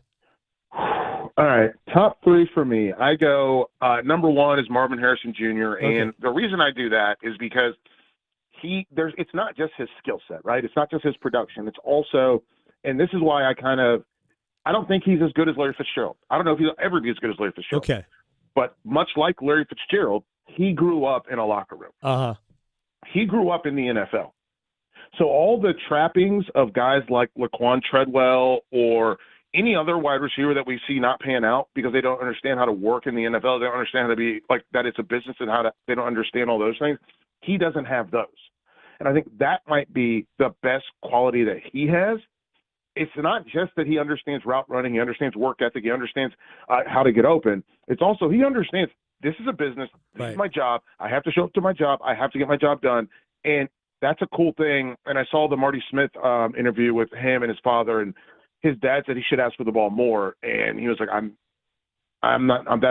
that's not a me thing. And I was like, okay, well, it could be a you thing when you get into year 2, 3, 4, and 5, and you're clearly the best player on the team, which is what Marvin Harrison had to wait to do. Was once he realized I need to get the ball more than 5 times a game for Peyton Manning, and now I can yell at Peyton Manning. That's an interesting dynamic. So Marvin Harrison Jr. 1. Right. I go with Rome Odunze at 2. I love this kid's game. I love that he has a complete game, a complete route tree, complete catalog. You put on his tape, you put on anything that he does, and there is a screen followed by a dig, followed by a post, followed by a post corner, followed by a takeoff, followed by a shallow cross. Like he can do everything in your playbook. And so he's number 2 for me. 3 is Neighbors. Neighbors is incredibly – he's a slot guy that has the size of an outside guy, which makes him incredibly terrifying, as a defensive back. Like the idea that a guy can do everything that little guys do, but he does it at the size that he is crazy. And so that's how I would put them. And I don't think the Panthers are going to get either one of them. Right. But there's still a lot of good wide receivers that'll be on the board in the second round, depending on how. I think we're going to see 3 runs starting tonight. The first run will be on quarterbacks. Right. The second run is going to probably be on wide receivers. The third run is going to be on offensive linemen. And you can switch the order around, wide receiver, offensive line, but I think those are going to be the 3 runs that we see tonight. I think it's going to be a rough night for defense. And as a defensive guy, I'm kind of glad that I don't have to just sit around and wait. So it's going to be really interesting. Dallas Turner's probably going to be the first defensive guy off the board. We agree, right? Yeah, Dallas Turner. Probably the next one will be probably Terrion Arnold from Alabama. Two Alabama guys will probably go. The corner. And I don't know if we're going to get to see. I don't know if Kool-Aid. I'm hoping, and this sounds bad. I want Kool-Aid McKinstry to get picked in the first round. But if I get a chance to talk about him on Friday, I'm going to love that for me. But that's selfish, and I don't want to be selfish. I hope he gets picked in the first round. And then you have guys like Chop Robinson that are going to be in there. So this is going to be a really interesting draft. I think about Jeremiah Trotter, right? This is a guy that we know is a really good linebacker, and people everyone expects him to just sit around till day 2 because they're so worried about all these offensive, whether it's the pair from Washington, the pair from Penn State, the guys from Alabama. You got all these guys, and then you also throw in all these wide receivers. And it's going to be really interesting to see what this looks like. Oh, and by the way, people are saying that there might be 6 quarterbacks taken in the first round, which is crazy. It is crazy. I'm a big Michael Penix fan. If I actually think he's the 4th best quarterback. I am not an expert by any stretch of the imagination. Mike Felder at In the Bleachers. You are Mr. Football here. Even though quarterback's not something I wanted to really hit on, but sure, let's do it. How do you rank those? I think Jaden Daniels is the best quarterback. Okay. I think that he played for an NFL coach, which, again, we talked about it with Marvin Harrison Jr., but also here it's this idea that you work in this system and you understand what's going to be asked of you, so you understand it. I think Caleb Williams is going to be the number 1 overall pick. I think we all agree on that. That's the consensus. Caleb Williams will be drafted number 1. I think he's the 2nd best quarterback. And then I think Michael Penix is number 3. Drake May is 4 for me, but here's the question. Do you trust Penix and his injury history? Because Drake May doesn't have that. So if that's a problem for you, then you flip those guys. That's fine. Right.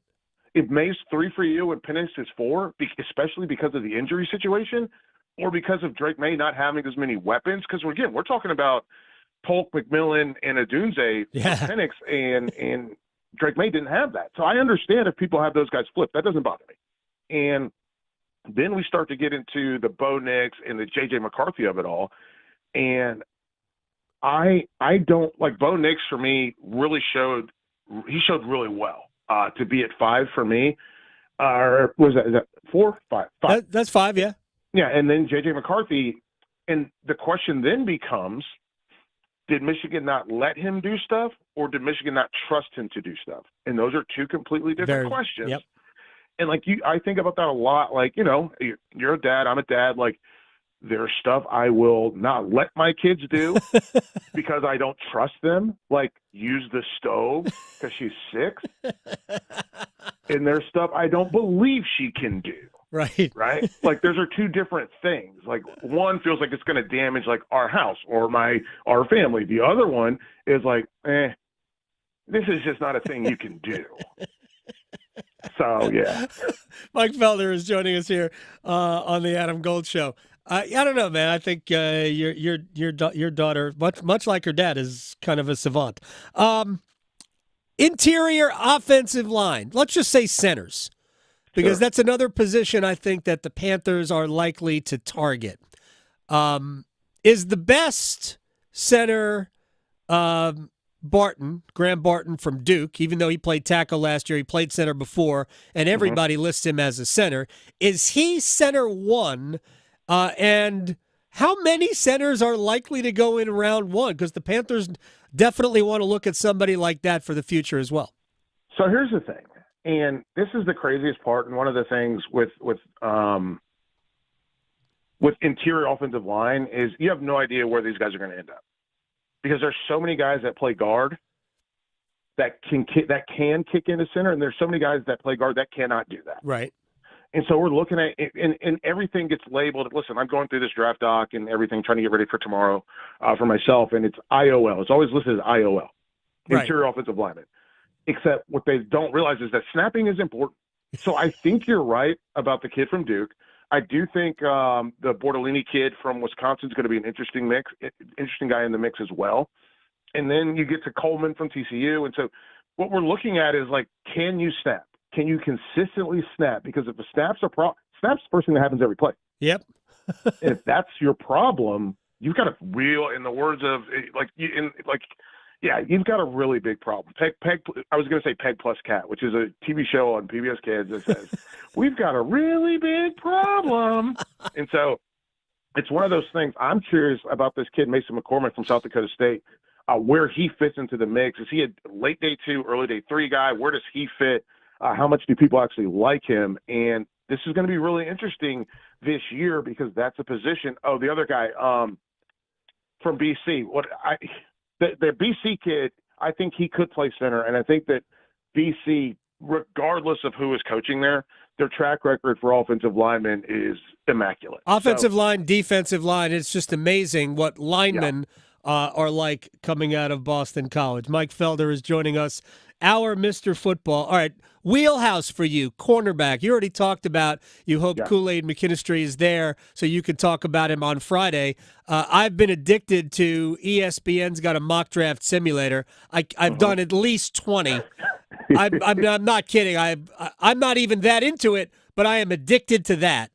And if McKinstry or Rakestraw has been there, I have been all over that at even 33, if not 39, or 39, if not 33.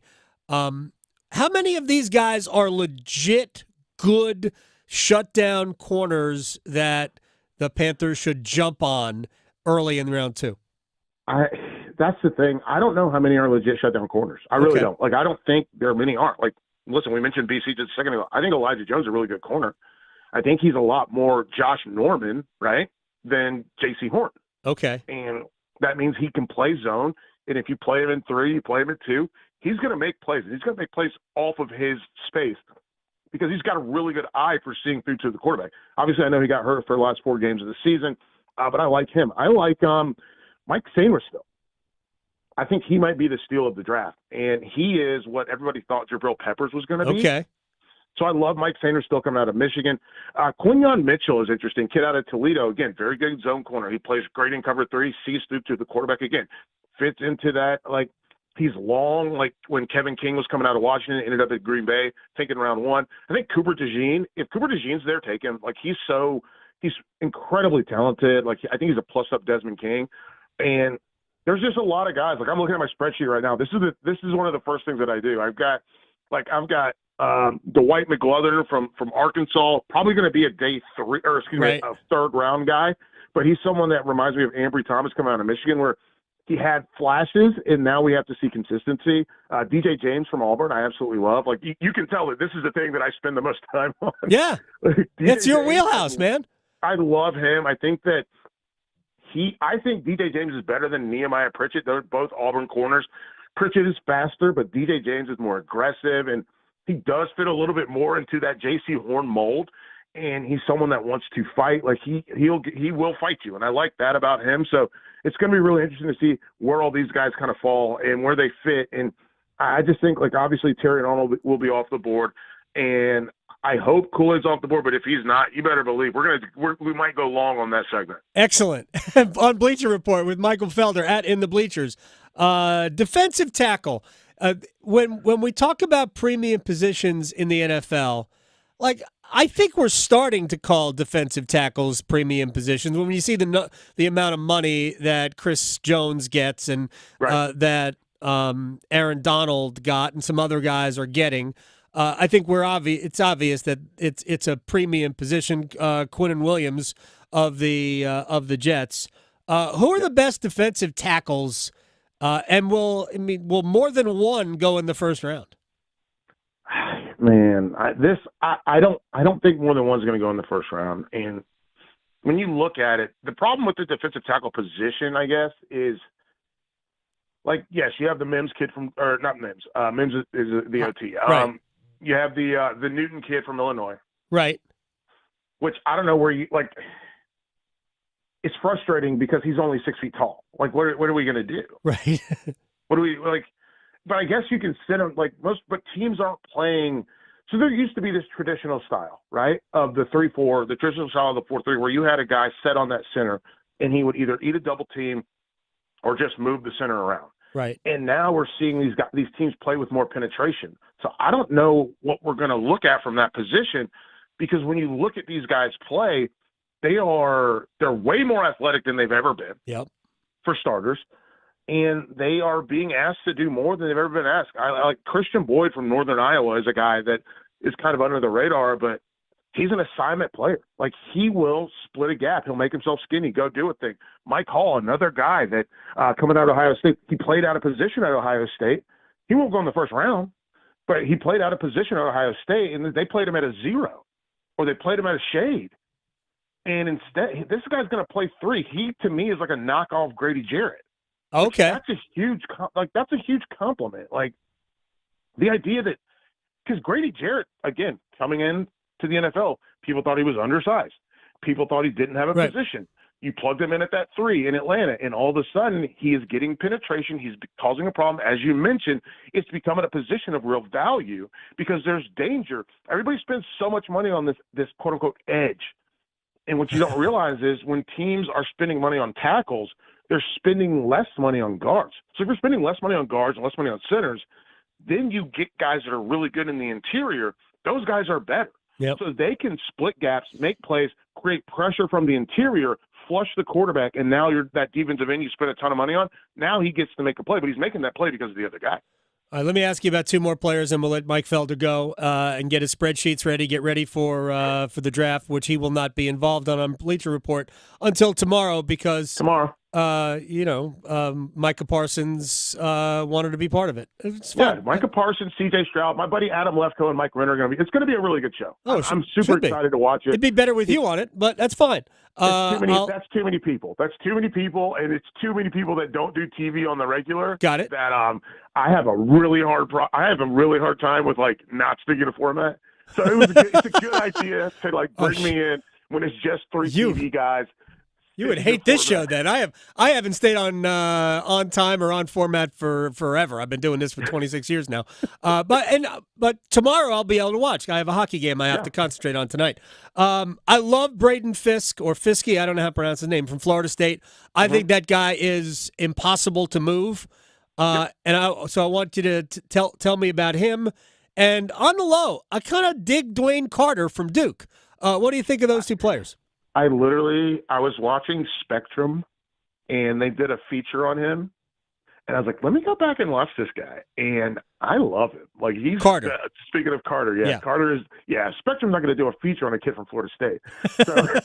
So no, I really like him. I think that for him, I think he's probably a 3 technique. He might be able to play if you're playing in 2-2s, he can do that. Fisk is interesting to me because he's a guy from Indiana that obviously ends up at Florida State. The thing for me is his athleticism test off the charts. Yeah. And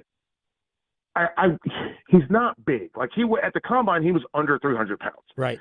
So even though he is hard to move, it's like he's college hard to move, but at 6'4", 292, that becomes a guy that I still want to move out to that 2, 3, 4 space. Right. Because I don't want him sitting over top of the center where that guard can come down on him.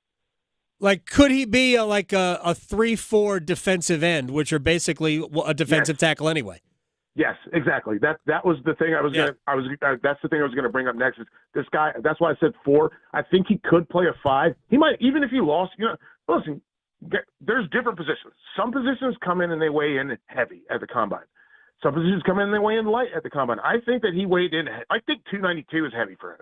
So if this guy's actually going to play football at 287, now all of a sudden we've got a 6'4" guy with 31-inch arms that can play a 5, and I think that will be really fun.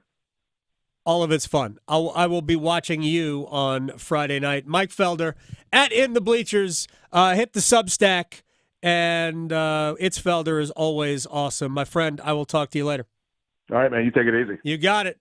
Mr. Football, Mike Felder. From now on, when we Kyra on the screen for Mike Felder, Mr. Football, I want the same thing for Brian Geisinger, Mr. Basketball. I know. We need to brand them. Nicknames, yeah. We need to brand them. Like we have Trip Tracy coming on in about a little over a half hour. Mr. Hockey. No, Mr. Hockey's been taken. Yeah. That's Gordie Howe. I apologize to Gordie Howe. All right, when we come back, We'll stretch. We'll place bets. I was this close Yeah. to being 100% right about the Kings and Oilers. Yeah. But I wasn't right about anything no. yesterday. Gosh. That's why they call it gambling, folks. Next. Raleigh to Boone, Charlotte to Chapel Hill. Your Carolina is covered. Adam Gold on the North Carolina Sports Network. People who are pregnant who have syphilis or contract syphilis can have children with profound health outcomes. Congenital syphilis is 100% preventable. I mean, it's treated by the oldest antibiotic known to man, penicillin. We need to make sure that people have access to testing and people have access to treatment and that we don't delay. Find testing and learn more about syphilis at syphilis.nc.gov. The Body Armor State Games are coming to Charlotte this June. Registration is open to athletes of all ages and skill levels in 25 different sports. The Body Armor State Games features 13,000 athletes and 700 teams. Don't miss out on North Carolina's largest sports festival of the year. Visit bodyarmorstategames.org today. The Body Armor State Games are proud to partner with Truist, Harris Teeter, and Blue Cross and Blue Shield of North Carolina. If you pay your city or town for electricity, you live in a public power community. Public power communities provide electricity to families and businesses from a locally owned and operated system. Public power systems are not-for-profit and provide electricity at affordable rates with unbeaten reliability. Your local public power provider invests in your community, providing local jobs and supporting your local economy. Electricities of North Carolina is the energy behind public power. Learn more at electricities.com. Hi, Darcy the cow here for Black Cow, the mature manure. Get a better looking lawn with Black Cow. Apply to your lawn as top dressing and get 10 times more nutrients than topsoil. Black Cow will feed your lawn, your flower beds, and vegetable gardens for up to 3 months. Oh yeah, everything grows better with sun, water, and Black Cow. Black Cow, the mature manure, Black Cow. Having health insurance is important. So, if you or anyone in your family has Medicaid or CHIP, listen up. Check your mail for a renewal form from your state. Complete the form and mail it back right away so you don't lose your coverage. If you do lose Medicaid or CHIP, visit healthcare.gov to see if you're eligible to enroll in a low-cost, quality health plan. Keep your family covered. Paid for by the U.S. Department of Health and Human Services. It is playoff time in the NBA and the NHL. Baseball's in full swing, and FanDuel is your home to wager on any game you want. FanDuel is America's #1 sportsbook, and right now new customers can get $200 in bonus bets guaranteed when you make your first $5 wager. FanDuel.com, promo code AGS. FanDuel.com, promo code AGS. Anything you want to wager on, slap shots, home runs, slam dunks, all there. $200 in bonus bets, win or lose, when you make your first $5 wager. Visit FanDuel.com, promo code AGS to get started. I can't make it any easier. FanDuel.com, promo code AGS. FanDuel's America's #1 sportsbook. Must be 21 and older and present in North Carolina. First online real money wager only. $10 deposit required. Bonuses issued as non-withdrawable bonus bets that expire 7 days after receipt. Restrictions apply. See full terms at FanDuel.com/sportsbook. Gambling problem? Call 877-718-5543 or visit morethanagame.nc.gov. NASCAR stars shine at the North Wilkesboro Speedway. The NASCAR All-Star Race, Sunday, May 19th. Get your single-day tickets now and see NASCAR's best battle it out on one of NASCAR's most historic tracks. Country music phenom Warren Ziders rocks the pre-race stage, free with your race ticket. Only North Wilkesboro Speedway can deliver this kind of all-star action and excitement. The NASCAR All-Star Race. Get your single-day tickets today at northwilkesborospeedway.com. This is Adam Gold. There are people out there that just, you must draft a quarterback. Yeah, why you don't want a quarterback? Yeah, exactly. What is wrong with you? Oh, you don't want apple pie? Right. Come on. A la mode? Oh, maybe I like brownies, okay? I don't want it there. The temptation. Yeah, I don't need it. Because I can convince myself, apple's healthy. Right. The Adam Gold Show.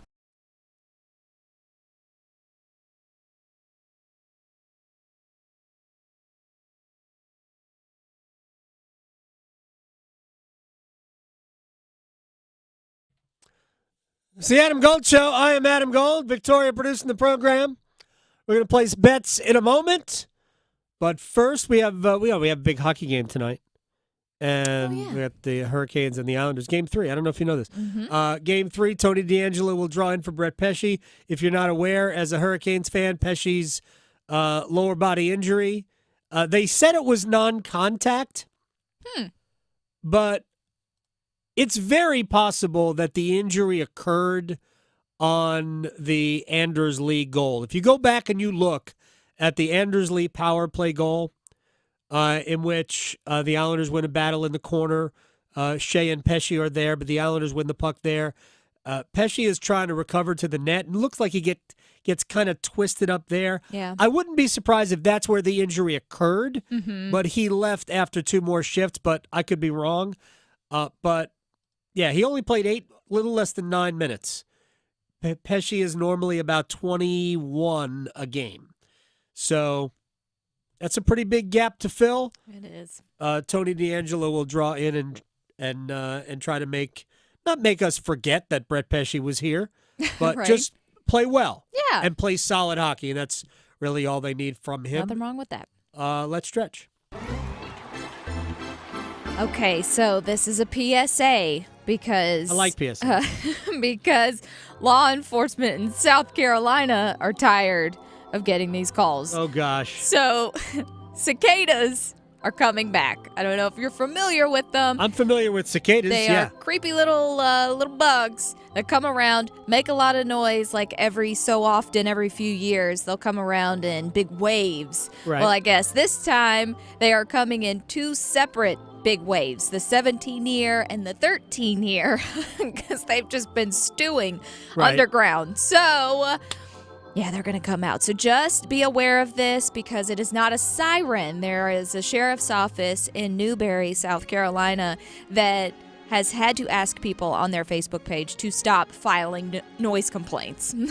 Interesting. Because people are reporting sirens or some kind of weird roaring sound that's really loud, and the sheriff's office said, quote, "Unfortunately, it is just the sound of nature." So there's nothing we can do about it, people. Got it. It's summertime, so calm down, South Carolina. It's just cicadas. Just everybody be prepared for that fun activity this summer. Now, one thing you can be excited for, maybe, if you're an Oreos fan and a Sour Patch Kid fan. Okay. Because, yes, Oreos is coming out with a new Oreo flavor. No. Sour Patch Kid Oreos. What? It's going to be a thing. And this all started as a joke. So this is real. No way. But it started as a joke back in 2022 when Sour Patch Kids, they tweeted a doctored photo of what they're selling now and tagged Oreo in it and said, "What if we actually made this a thing? That would be fun, right? Yeah, right. Okay." So now Oreo said, they let out a newsletter saying, quote, "The Oreo brand is always looking for playful ways to excite their fans. What better and more unexpected way than to do this, to ruin some Oreos?" So, but you can only get this for a little while. If you feel so inclined to try this, you can get it on their website nationwide on May 6th. So, yes, like I said, it is a limited edition. So jump on that while you can, if that's what you're into. And last but not least, so I had to have a New York themed topic today. And one thing that I just read this morning is that there is sidewalk etiquette, but this is according to New Yorkers. So you let me know if this is like on par with how it is up in New York, because I've never been yet. They say, number 1, keep to the right. That's something on I feel like every that's sidewalk. everywhere. Yeah. A lot of these I kind of feel is just normal, but okay, so that one. Number 2, move quickly and never stop. Very, very important in New York City. The biggest misnomer is that people in New York are rude. Mm-hmm. No, they are just in a rush. On a mission. Yeah, no, everything, and you have to keep moving. Mm-hmm. Otherwise, we get stuck at the light. Yes. Yeah. And then you're late and all this stuff. Okay, number 3, again, zero hate for seniors. I feel like this should be everywhere, worldwide, but I guess maybe that's a New York thing that they say. They have zero hate? Zero hate for seniors. So I don't know if people get mad because maybe the seniors aren't moving fast enough. I have no idea. I don't know where that comes from, but that should be everywhere. 3 is a crowd. Yeah, that's also for here because sidewalks aren't big enough for like a 3 wide. Oh, I see. If you're walking 3 wide. Yeah, Yes. it all depends, but yeah, I mean. Yes. Yeah. Well, and last but not least, here is maybe a problem. Don't spit. Well, I'm going to leave that one alone.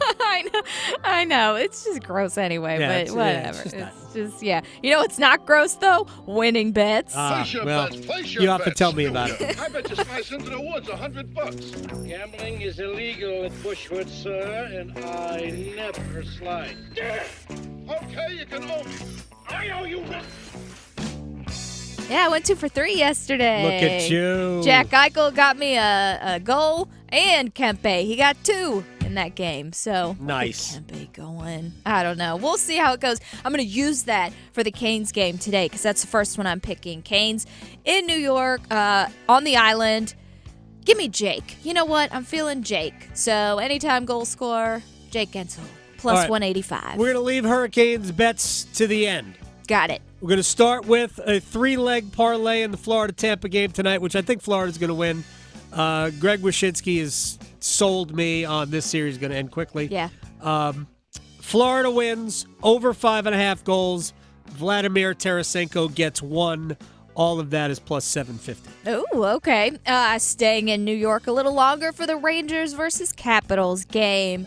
I think it's going to happen because he's just on fire. Artemi Panarin, anytime goal scorer, as long as he's plus money, I'm going to take him, especially against the Caps, plus 140. That game is tomorrow, I believe. Mhm. Right? It's not today. Yep. All right, we'll go to the Hurricanes and the Islanders.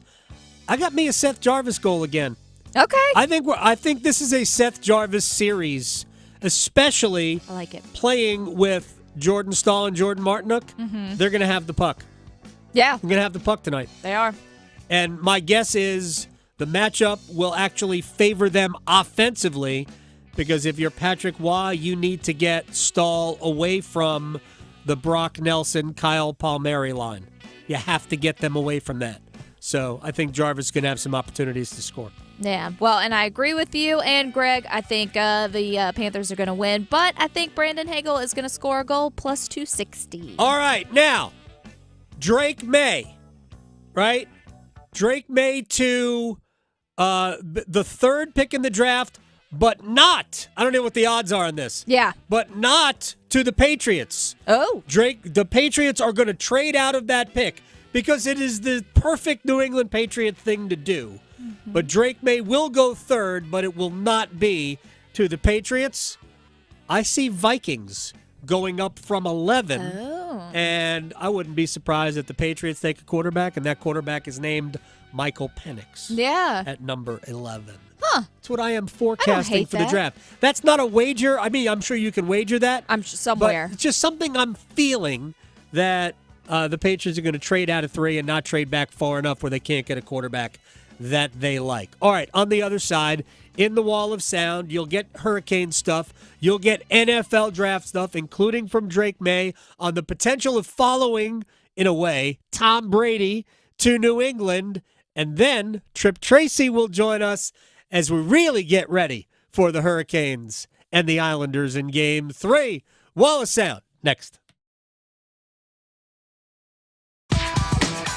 Going beyond the box scores. Adam Gold on the North Carolina Sports Network.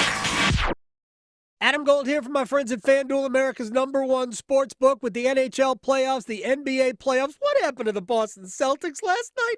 Are you joking? Miami doesn't have Jimmy Butler and you lose at home? Oh, good for the people who had the money line on Miami, right? I know somebody who did. FanDuel is America's #1 sports book, and if you sign up right now, FanDuel.com, promo code AdamGold. FanDuel.com, promo code AdamGold.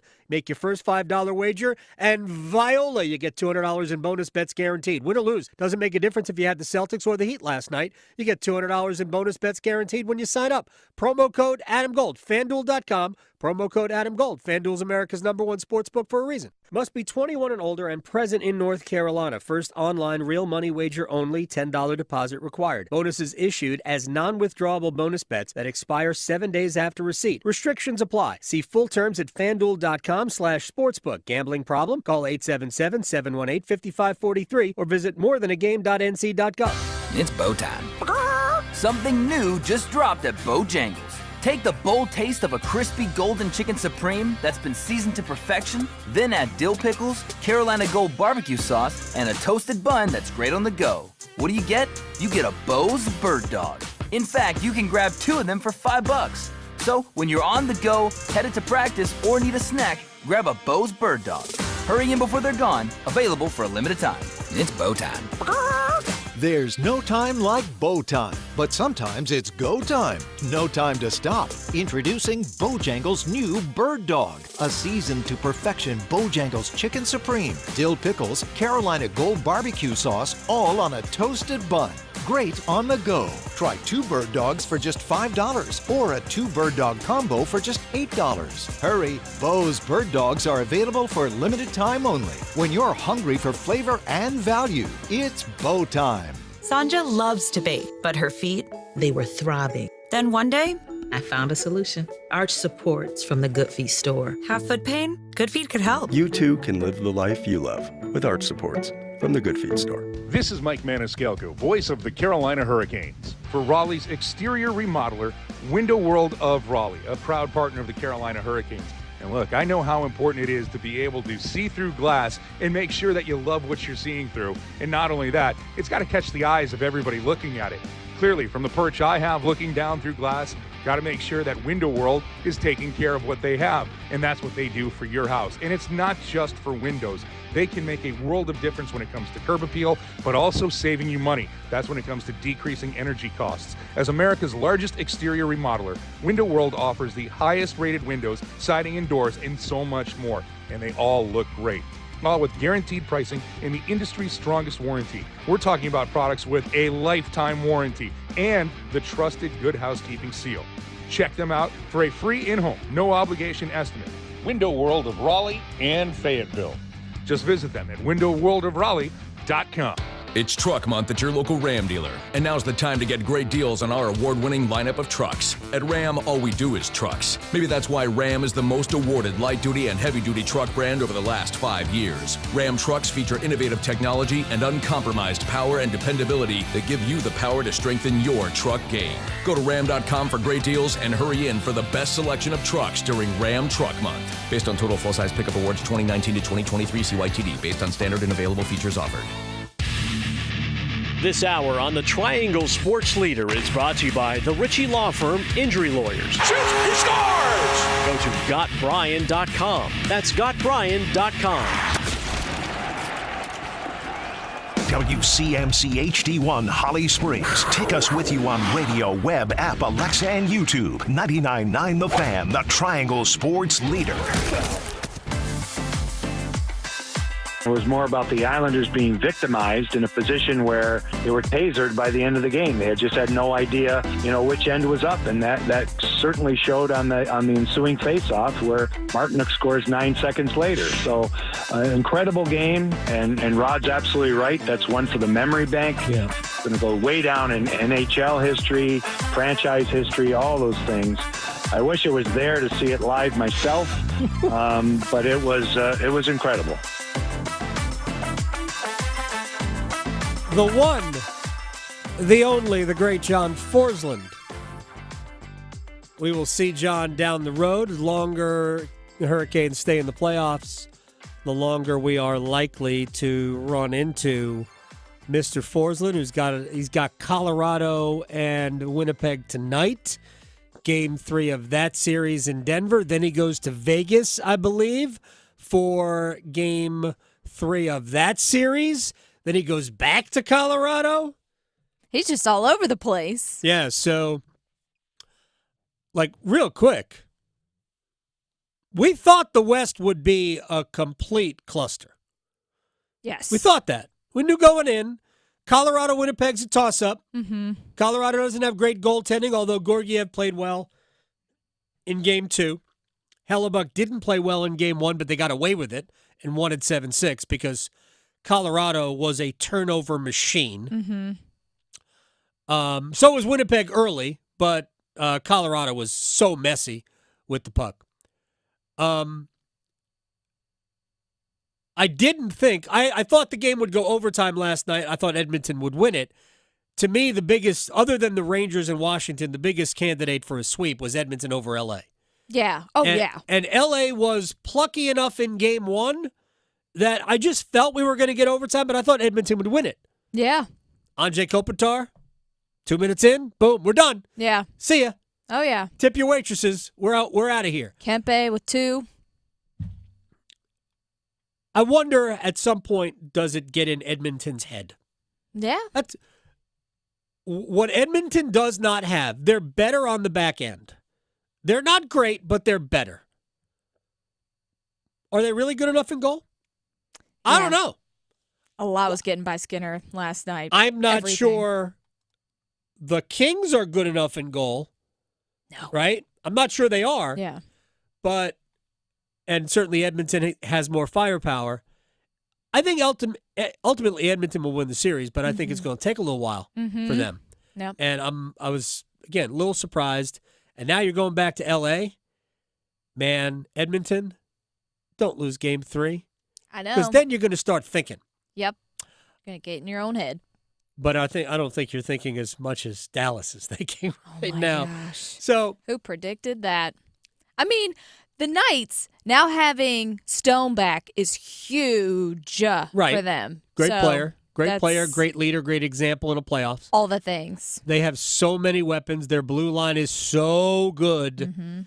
Now, who's somebody, I forget which one of their top guys is not going to play, much like not having Brett Pesce for Carolina tonight. Tony DeAngelo draws in, but they are drawing in, 3-time Stanley Cup champion Alec Martinez? Right. No big deal. What was with the Kings back in the day, won the Cup with the Knights last year. So they are drawing in somebody who's got his name all over the Stanley Cup. That is that's the big advantage that Vegas has. Yes, Mark Stone is huge, but they're a big team. They're great on the back end. Yes. And very fast. They're getting good goaltending. Logan Thompson has been good. It's probably the weakest part of their team, who the goalie is, but they might not need their goalie to be anything other than just be okay. Yeah. What does Rod Brindamore ask of Carolina's goaltending? Just be solid. Sure. No bad ones. Yeah. Right? Don't let the bad ones in. If you don't let the bad ones in, we're pretty good. And I would say that even if I thought that Freddie wants the second goal back, the Bo Horvat goal, it's certainly not in the category of bad goal. No. So that's what I keep throwing this out. In the playoffs, you cannot overcome the bad goal. Will there be individual games where you outscore those? Yes. But for the most part, if you allow one where everybody goes, oh, yeah, no, you're losing the game. It's way harder to come back from behind in the playoffs. Yeah, it's just goals are so hard to come by that if you allow a real cheap one, it's almost like allowing a defensive touchdown or a special teams touchdown in football. Like, man, free ones, you can't do that. No. So don't allow the bad goal. Soft, one thing. Bad, another. Yeah. All right, let's get to a wall of sound. The wall of sound is a function of this studio. There's no doubt about it. All right, Drake May, Carolina quarterback, the latest of the UNC quarterbacks get to the NFL. Remember, Mitch Trubisky was the second pick in the draft when he came out to Chicago. Sam Howell was he a fourth-round pick, a third-round pick, or a fourth-round pick? I think it was a fourth round. Anyway, Washington traded to Seattle. And there are a lot of people who are like, Drake May, those last two Carolina quarterbacks haven't been as good as we thought they'd be. Yeah, I get it. But if we use that logic, then the Houston Texans shouldn't have drafted C.J. Stroud because Ohio State quarterbacks in general ain't good. Haven't been great. Justin Fields, the latest. Yeah. And still a project. He might be good down the road, but still a project. Anyway, don't act that way. Drake May on the possibility of going to New England, where he would probably still be filling the footsteps of Tom Brady. Oh, 100%. Tom Brady's the GOAT. It's hard not to, watch Tom when he was on TV, watching his Buccaneers, even in his Buccaneers days. But kind of what he did in the Patriots dynasty was one of the greatest of all time, him and Coach Belichick. So being a chance to possibly go there would be awesome and get it going again. And just excited to go wherever and excited to get out there and start playing the NFL. My takeaway is that Drake May is excited. And it doesn't matter where he goes. Wonder if he's taking his Pop-Tarts with him. Yep. Remember, ACC kickoff, he was walking around just eating Pop-Tarts all the time. Well, because the Pop-Tart free. bowl was there, and they were just giving Pop-Tarts out. Exactly. Yeah. I'm not a Pop-Tart guy. Right. Are you a Pop-Tart person? I grew up eating Pop-Tarts. Right. I try to stay away because they're not the best. They're not good for you. No. They're very convenient. Yes. I have a rule about Pop-Tarts. First of all, most people do put them in the toaster oven, right? Yes, most do. Well, if you're going to do that, don't get the frosted Pop-Tarts. Yeah, you got to be careful with that. Literally, they will light you on fire. You'll burn your whole mouth off. Yeah, get the unfrosted. Those are, I think, better anyway. I can't do the Can't? unfrosted. No. Oh, I do. The unfrosted blueberry, I'm all. If I'm going to go in, I'm going to go all in. Oh, okay. That's fair. It's a good point. So you don't just do a plain donut. No. If you're going to do a donut, I like you the do maple bacon ones. Give me the maple. Oh. The face are so good. They're so good. Okay, I'll take your word for it.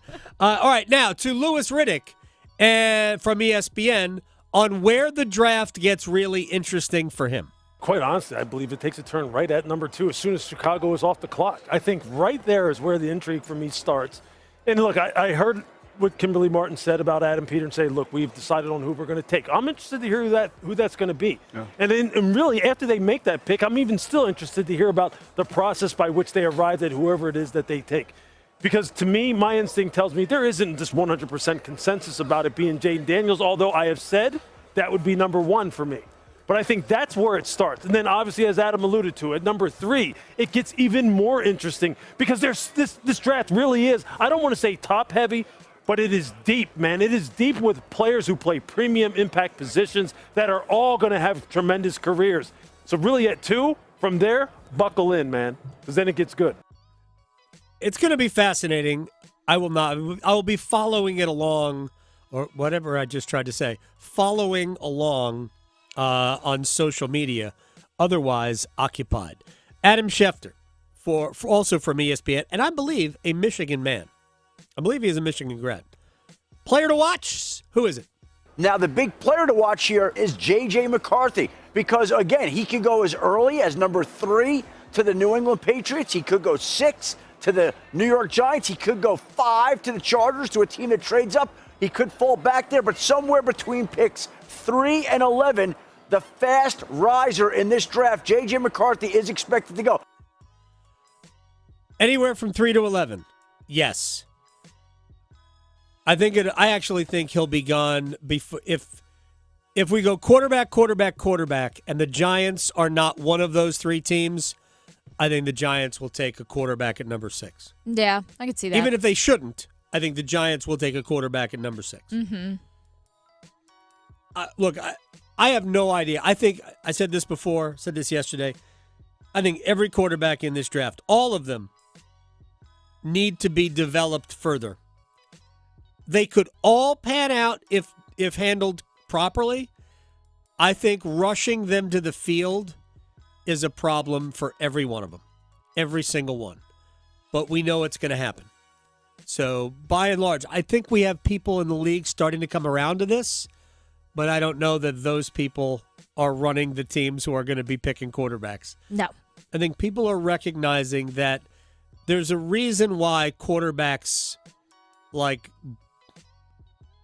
don't pan out more today than they have in the past, and it's because they are asked to do too much too soon. It's very, very difficult. You can ruin a quarterback. I don't understand why people don't get that yet. Trip Tracy will join us when we come back. Analyst, Hurricanes, Bally Sports. I feel like Joe Piscopo. Saturday Night Sports. For those, a lot of people don't even know what I'm talking about at this point. But we'll talk about coming down from a high next. Serving it up hot and fresh every day. Adam Gold on the North Carolina Sports Network. The Canes are back in the Stanley Cup playoffs. It's Game 3. Sebastian Aho! And the roof's gone at PNC Arena. Storm Watch with Adam Gold at 6:30. Puck Drop at 7:30. Jordan Martinook with the steal and the finish. And it's 4-3 Carolina. What a comeback! On your exclusive home for the Carolina Hurricanes, 99.9 The Fan.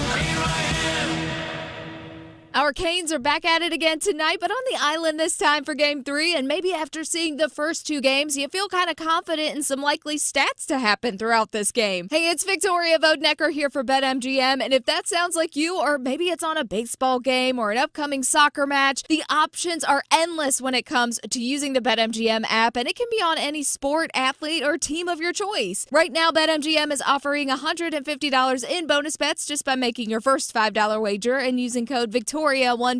Now, whether you win or lose that bet, you'll still get $150 in bonus bets to try it again. Plus, when using the BetMGM app, you'll have fun daily promotions to choose from. Also, same-game parlays, live bets, prop bets, and so much more. So for $5, you'll get $150 in bonus bets to experiment with using code Victoria150. See BetMGM.com for terms. 21 plus only. North Carolina only. Gambling problem? Call 877-718-5543 or visit morethanagame.nc.gov. Prescriptions require an online consultation with a healthcare provider who will determine if appropriate. Restrictions apply. See website for details and important safety information. Subscription required. Price varies based on product and subscription plan. Hey guys, did you know there's a generic form of Viagra that works just the same, but is 95% cheaper? And you can get it online? Go to hims.com/joy. Through Hims, you'll get a free medical consultation, discreet shipping if prescribed, and the process is 100% online. To start your free online visit, go to hims.com/joy. That's HIMS.com/JOY. What's up, bud? Where are you hanging for Cinco de Mayo? Sharkies. Sharkies? Yep, annual crawfish boil. Don't miss it ever.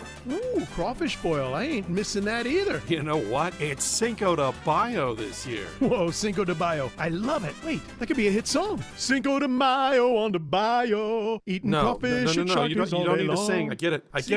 Come join the fun at Sharky's, 5800 Durley Road, the largest crawfish boil this side of New Orleans. Cinco de Mayo this year, baby. Sharkies all day long. Imagine waking up this time next week and being 100% debt-free from credit cards, car loan, and personal loans. Hey, it's Dennis Cox. Loan Pronto's Equity Express line of credit can make it happen.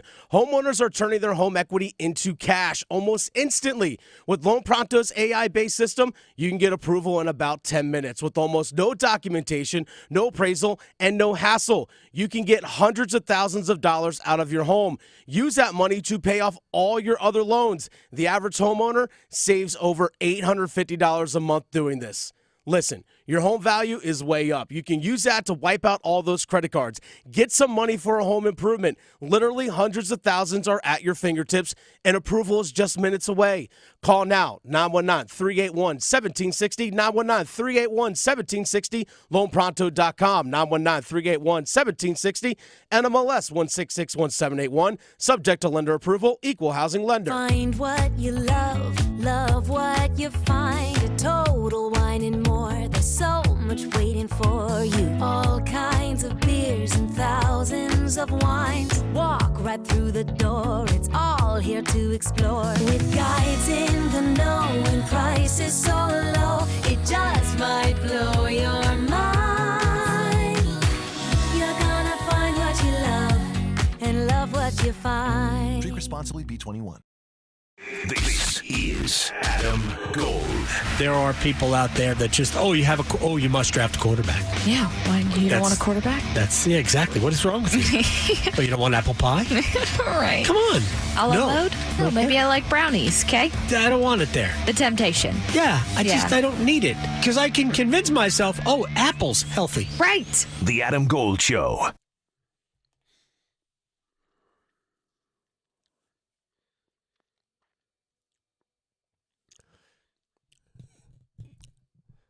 It's the Adam Gold Show. I'm Adam Gold. Victoria producing the program.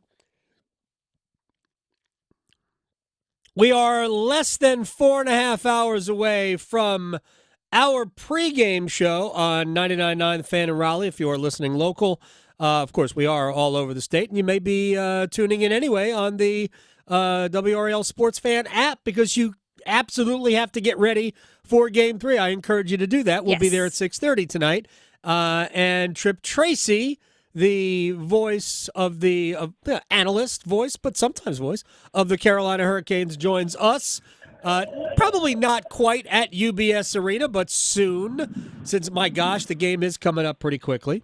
Let's get ready for Game 3, sir. How are you? I'm doing great, AG. Great to hear your voice. At the moment, I'm avoiding sprinklers from Islander fans here in Garden City.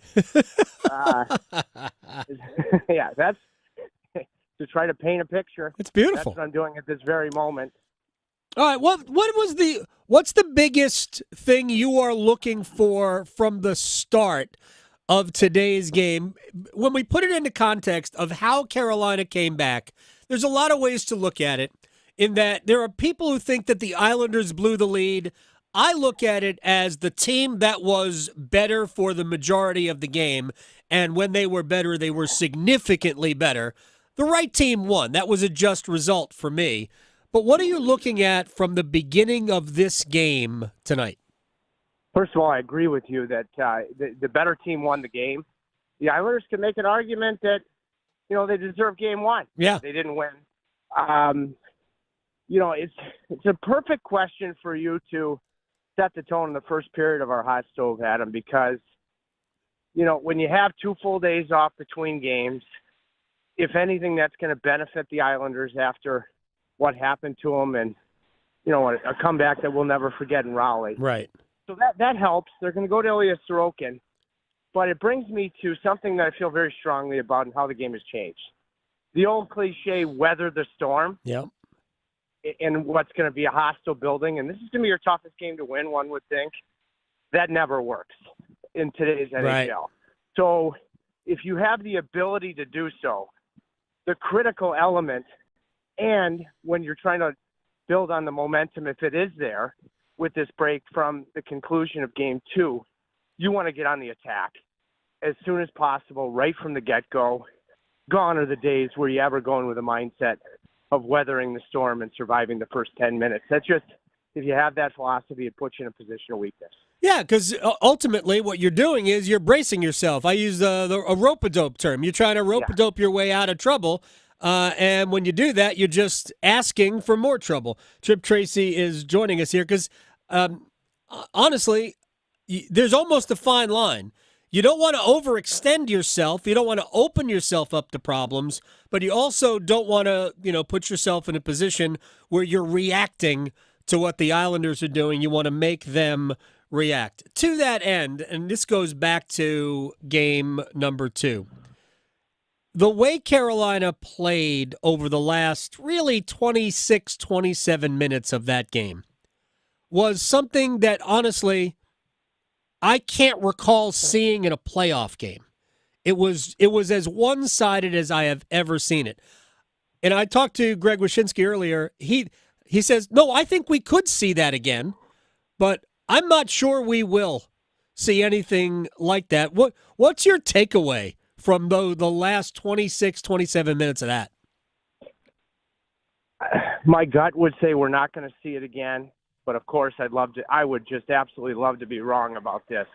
For me, it was probably a little bit more than 26 minutes, but because I'd have to look at what the timing was of the Varlamov penalty at 3-0. 12:33.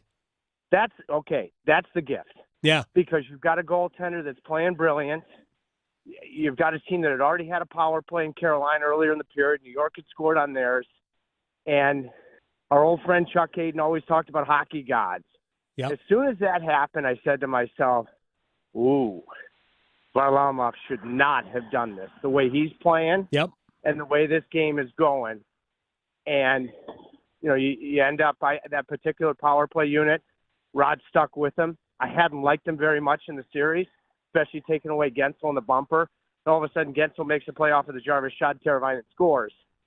Now I'm thinking, okay, this is really possible. Then I start seeing all these posts.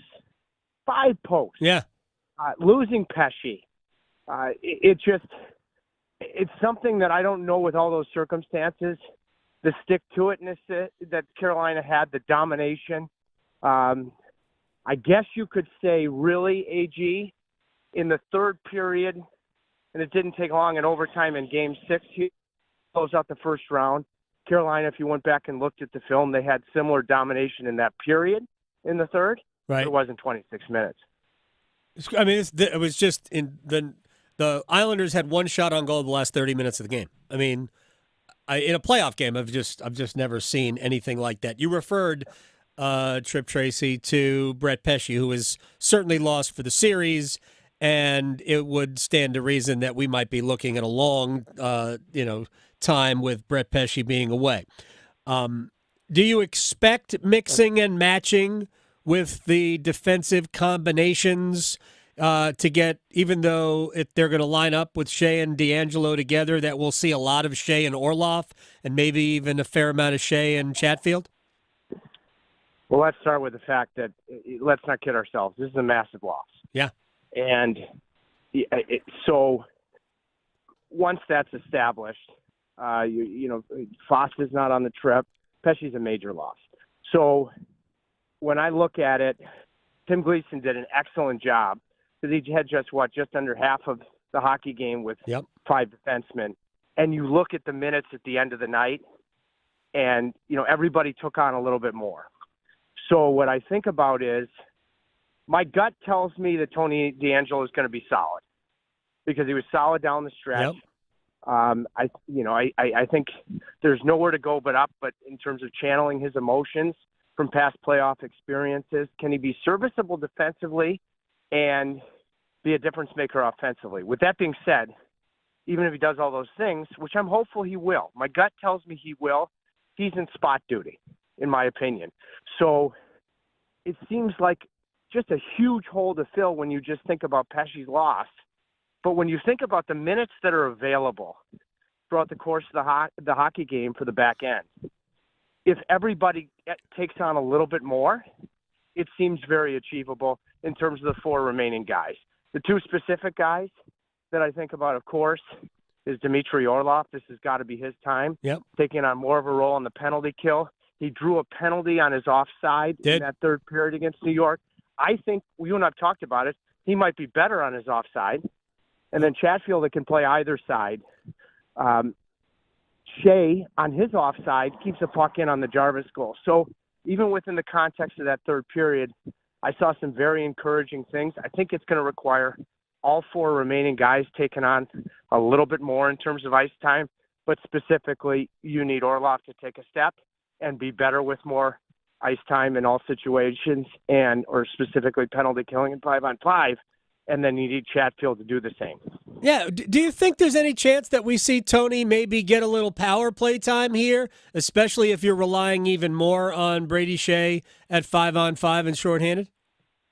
That's an excellent question because last year, I know when Shea was taking the big-time offensive steps that he's taken now these last few years, that was a concern for the coaching staff of using him with the man advantage because they looked at it and were concerned that it took away from everything else he did, 5-on-5 shorthanded. I haven't seen that same drop-off this year, so I don't have that same level of concern. My expectation would be Shea stays where he's at, but if either that group isn't jiving, which I think they've been excellent in the series and in limited duty because it's in the other group that's seen the majority of the time, Kuznetsov's power play goal in Game 1 from that group. If you see any type of concerning drop-off, I don't see, any reason you wouldn't make that switch. The only thing is is when you have a lefty in Shea and a righty in D'Angelo, you really have to work the power play off the other side in the attacking zone. It's an adjustment, but it's an option if need be. All right, final thing for Chip Tracy here. And I realize it's a small sample size, and Carolina's won each game by 2 goals, so it goes without saying. But if Carolina's top lines, top point producers, as we expect, have the series that they have started so far, and they hold the Islanders, because that's I had a lot of conversations about Sebastian Aho maybe not being as good in Game 2 as he needed to be, and I kept looking at the fact that Matt Barzal and Bo Horvat, other than the shift that Horvat scored, which was not against the Aho line, they had 0 shots on goal. I thought the Aho line was excellent defensively. It didn't generate a ton offensively until late, but I thought that they were really good.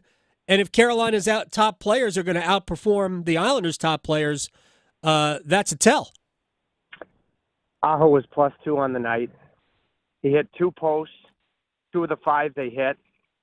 So he was really dangerous before. Again, he has another typical history repeats itself, big third period tying goal. So I loved his game. I did not like his game in Game 1. I didn't like Gensel's game in Game 1. I thought that, and then along with Jarvis back on that line, I thought they were terrific in Game 2. And my gut tells me this game, because I think the Islanders are going to be the most physical they have been the entire series. This game should be tailor-made for Andrei Svechnikov. Yeah. Carolina's going to win this game. Svechnikov's going to have his best game of the young playoffs. That's what my gut tells me. And I guess the last thing I'd say to you, partner, is that I found it interesting that Patrick Waugh, now that he gets last change, might have been a smokescreen, but he made it sound like he might continue to play strength on strength. Horvat against the Aho line. On home ice with last change, I would for sure be going with the Pajot line and Pelech and Pollock. I hope he goes Horvat. I mean, if you look at Horvat on Aho's tying goal, center on center, I have no idea why Bo Horvat left him in front of the net. So I loved Aho's game in Game 2 after not liking him much in Game 1. 100%. All right, Trip, we'll be listening. I'll be watching, and I will be talking to you later. You got it, AG. Love you. Thanks, man. That's the thing. And look, Sebastian Aho makes $9.75 million. The contract kicked in. It's easy to say, all right, you're the top guy, you're the top dog, you must be the top producer. And he was this year, right? He was the top producer this year. Heck, he might have even gone over the 36.5 goals had he played in the last one. Exactly. I'm not bitter. No, you don't remember it exactly as it happened. Not at all. But for me, we can't laud Aho as part of the beauty of why he's so good is that he is a 200-foot player, which means he plays both ends. He's also a good defensive center as well as an offensive center. So he's responsible in those regards. We can't just judge Aho based on, hey, he has no goals yet. Because the other guys, the Islanders' best, most dangerous offensive players, Barzal, Horvat, have been shut down by the Aho line. Sebastian's winning tons of faceoffs. I've had zero problem with Aho. Yes, were they offensively dangerous for much of game number 1? I thought they played a little nervous. I thought they played with the weight of expectations. I talked about that. And for the first half of Game 2, I thought that they just weren't very dangerous offensively. But we forget that Aho rang the post, probably something he should have scored, and he knows that. Multiple times, yeah. Yeah, the second one was a deflection off the post, but he was pretty good even when he was not producing. And then we get to what happened at the end. And, yeah, it kind of flips the script. But I thought Aho, Gensel, Svechnikov were great in the game. The best line for me was Stahl, Martinook, and Jarvis. And if we're playing physical, doesn't that play into Seth Jarvis's hands now? It does now. I love that guy. Little big, small dog. So, yeah, exactly. Small dog thinks he's a big dog and is will. He's like, you don't even remember. I make references to commercials all the time. Some people my age will remember Breakstone was a dairy company, and they had the Breakstone dog that was like running around biting people's, like Sam Breaks is biting his leg or something like that. I don't know. I think it was a Breakstone. Never mind. I should just go to Break Stone. But I love Seth Jarvis. I think this game is meant for him. All right, when we come back, a little bit more about game number 3, a little bit about the draft, and then last summer, I was fortunate enough to go watch Chelsea and Wrexham in Chapel Hill. For those people, I mean, look, I've never been to the UK. I have never gone to check out a soccer match, whether it's at the Premier League level or the Championship or League One or, hey, even the, where Wrexham came out of, right?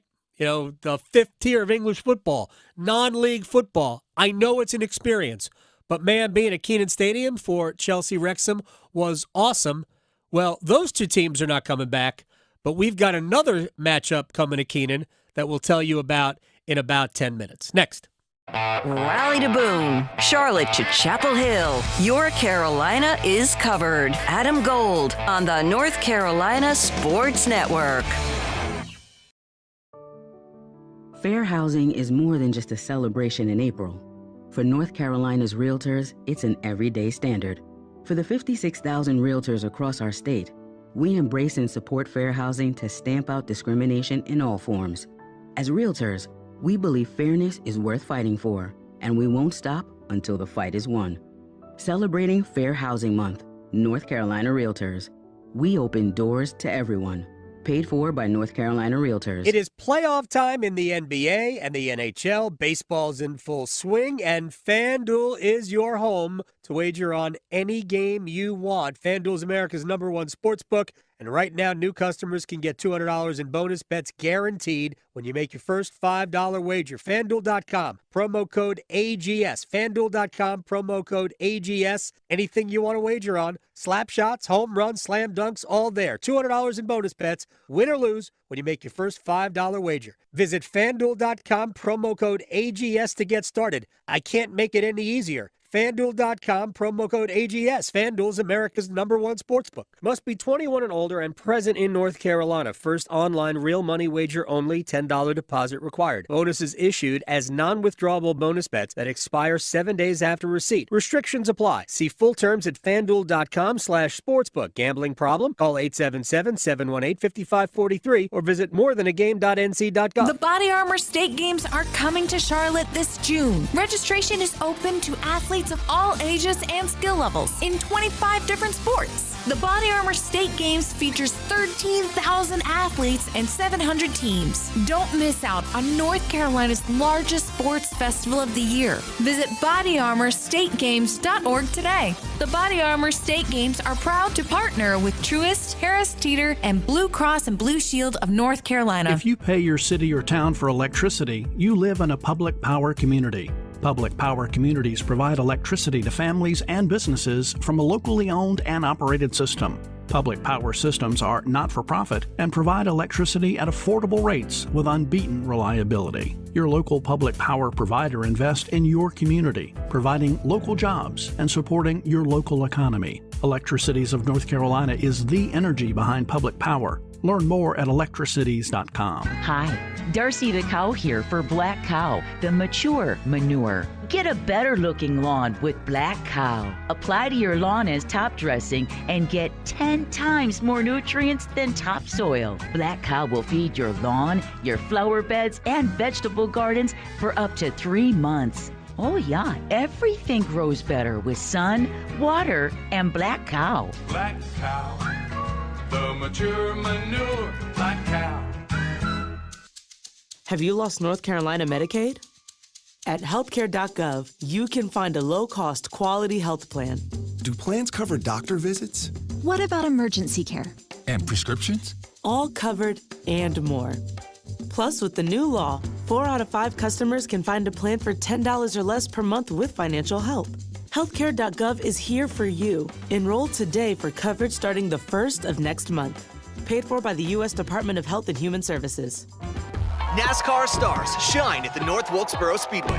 The NASCAR All-Star Race, Sunday, May 19th. Get your single-day tickets now and see NASCAR's best battle it out on one of NASCAR's most historic tracks. Country music phenom Warren Ziders rocks the pre-race stage, free with your race ticket. Only North Wilkesboro Speedway can deliver this kind of all-star action and excitement. The NASCAR All-Star Race. Get your single-day tickets today at northwilkesborospeedway.com. This is Adam Gold. I got news for you. If I see a hammerhead shark swimming near me in open water, nope, we're gone. Bye. We're done. I'll be on the dock. I'm done. I've seen Jaws. You can't fool me. Yeah, I'll be on the dock. Yeah. I'll be, or in the boat or something. I will not be. Yeah. I will not be in open water. The Adam Gold Show.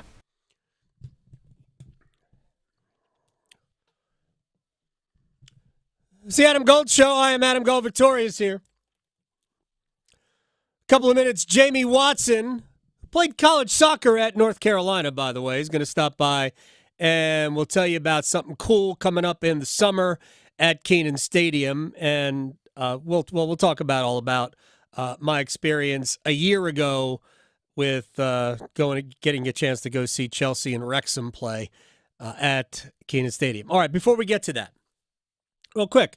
This game 3 tonight, we're going to see a new goaltender for the Islanders, Ilya Sorokin. He's really their starter and probably their highest end goalie, and he's a guy that can be one of the best in the league.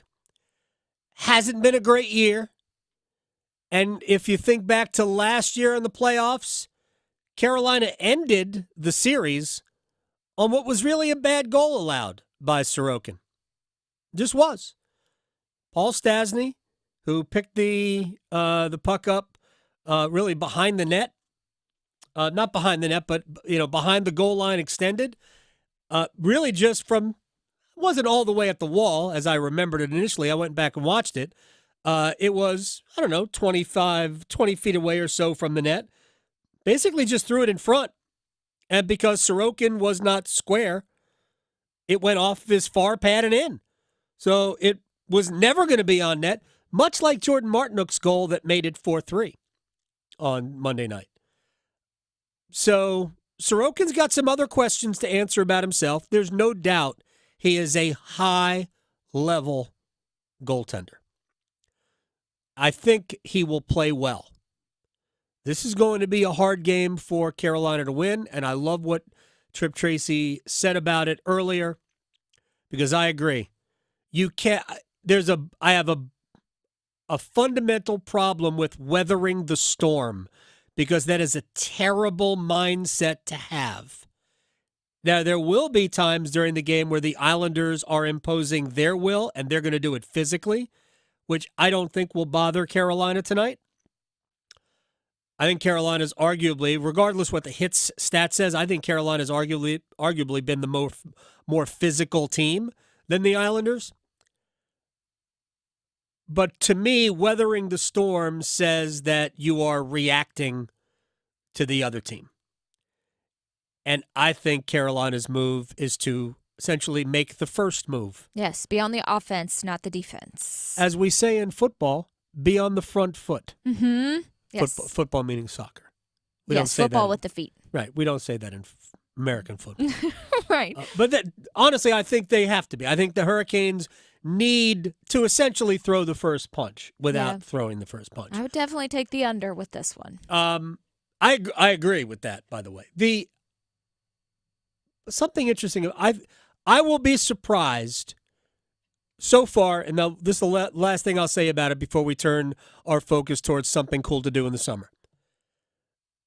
Through 2 games, the Hurricanes have had 8 power plays. The Islanders have had 3. I will be very surprised if that number if that gap doesn't narrow. I will be very surprised. And if that gap doesn't narrow, the Hurricanes are up 3-0. This is the Adam Gold Show, and last year in the summer, I was lucky enough to be over at Kenan Stadium in Chapel Hill for Chelsea Wrexham. Yes, I am a Red Dragons guy, and yes, Chelsea just ran them off the pitch and hurt Paul Mullins in the process. I mean, that was a cheap, dirty play by the keeper, but that's fine. I was bitter. Wrexham got promoted anyway out of League 2 to League 1. Jamie Watson is here. You were a Carolina guy. And now we've got Man City and Celtic going to play. Celtic is one of the legendary teams in the Scottish Premier League. And City, of course, is about to win their fifth league in the last 6 years. That's gross. All right, well, talk to me about City and Celtic. And thank you very much for coming in. You're a Carolina guy. Adam, thank you so much for having me. I'm so excited to be back here. Feel like I'm home. What is it like to see Premier League soccer? I mean, even if it's just summer series stuff at Kenan Stadium. It's incredible. So I stayed in Carmichael dorm, so my dorm room looked out to Kenan Stadium.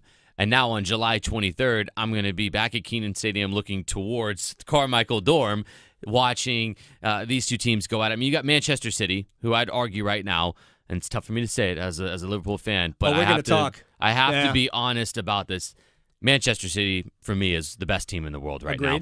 And they will take on Celtic, who is about to win the Scottish Premier League. They're neck and neck with Rangers. I think they have the quality to be able to see it through. So you're talking about two most likely champions of their domestic leagues coming here Tuesday, July 23rd. And off the back of what you saw last year, a sold-out Kenan Stadium, I'm expecting it to be sold out again. And I want to talk to you and find out some of the memories you made from there, because I think this will be one of the most fun events of the summer. And all you have to do, head to fcseries.com. You can get your tickets there. You don't have to fly around the world to another continent to be able to see these two teams play. You just got to go to the beautiful UNC campus and go to Kenan Stadium to watch them play. All right, so my feeling about it was that it was just an electric atmosphere. I love that. There were so many people who were there. We have a lot of Chelsea fans here. There used to be a connection with the, Old Castle. Yes. And Chelsea had a connection. So there are tons of Chelsea fans. I remember a couple of years ago, Chelsea played a friendly, I think, against Charlotte FC. I think that's right, yeah. And I happened to be down there. It happened the same time as an ACC meeting. And, I mean, there were Chelsea jerseys all over the place. Chelsea, for a team that I really despise, has great kits. They always seem to have really cool kits. It's kind of annoying. But, it felt like a rock concert. That's a great way to describe it. It just felt like a rock concert. Outside, the atmosphere is incredible. Tremendous. Inside, it's electric. Right. And I was sitting right in the Chelsea section, which was not fun for somebody who's there rooting for Wrexham. I had my Wrexham T-shirt that I had bought at the soccer tournament earlier that summer. That's so cool. I was all ready to go for Wrexham, and then they ran over Paul Mullins. I love that you made a memory, and I think that's one of the cool things about this is, this could be where fandom starts, right? If you're like, what's soccer all about? I want to go see a game. We've got an incredible just a plethora of youth sports here. The soccer culture here is second to none. Mm-hmm. Athletically, at the collegiate level, both men's and women's, this has sort of been like the mecca. Wake Med has been where all the big tournaments find themselves playing in the Final Four, whatnot, year after year. So you've got the youth covered, you've got collegiate covered, and now professionally, you've got both the men's and women's team, North Carolina Courage, and you got NCFC for the men's side. Now we get to bring in another level, an even higher level of two of the best teams in the world. One thing I love about Celtic, and people who are trying to figure out what's the background of Celtic. This is a club that has over 100 trophies in their history. They win all the time. 100 trophies in their history. It's incredible to think about. But they haven't been to the U.S. in 14 years. Oh, wow. So why do they come here? Because, like last year, it's a vibrant soccer atmosphere. Yeah. It's a culture that's very welcoming, and I think it's the perfect place to welcome in Celtic, and I think it's remarkable how well their fans travel. So you're going to have people from around the country converging on the Research Triangle for July 23rd's matchup, and you got Manchester City, who their team is a proverbial who's who in world soccer. So some of the best soccer players on the planet will be here Tuesday, July 23rd for this matchup, and FCSeries.com is how you find your way there too. Jamie Watson is here, former Carolina guy. You're always a Carolina. You're not a former Carolina guy.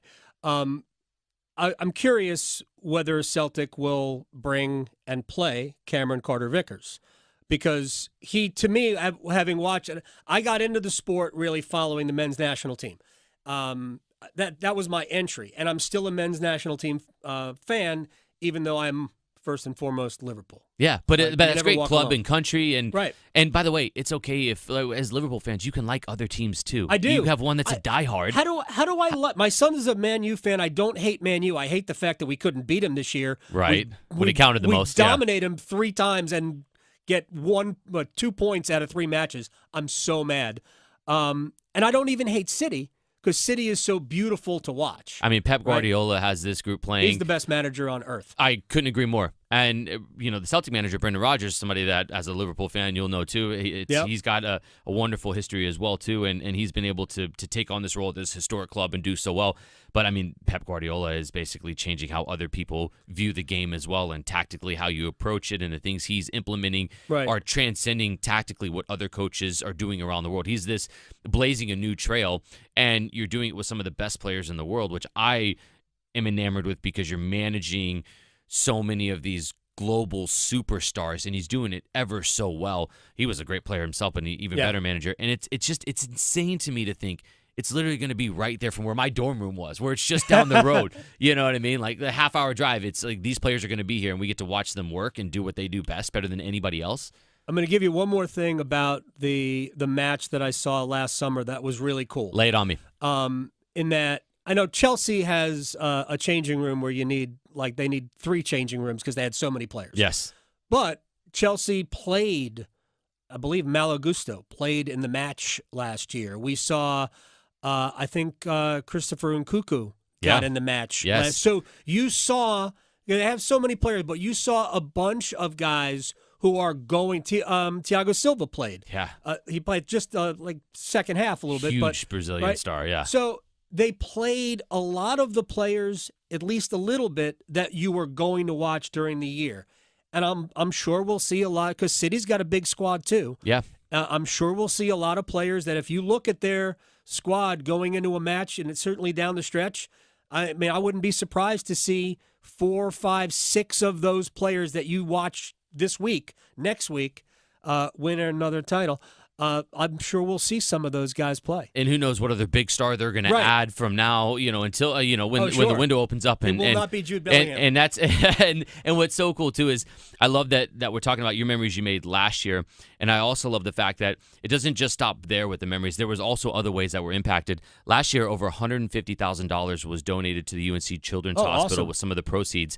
It was such a big hit, because you felt like, not only am I going to be there to watch the players and make memories with your friends, your family, whoever you go with, but also that there is a lasting impact that's going to affect the community around. So we're going to do that again. Proceeds are going to benefit the UNC Children's Hospital again. So it's going to continue to just, in perpetuity, just have this impact that goes beyond what we'll see on Tuesday, July 23rd.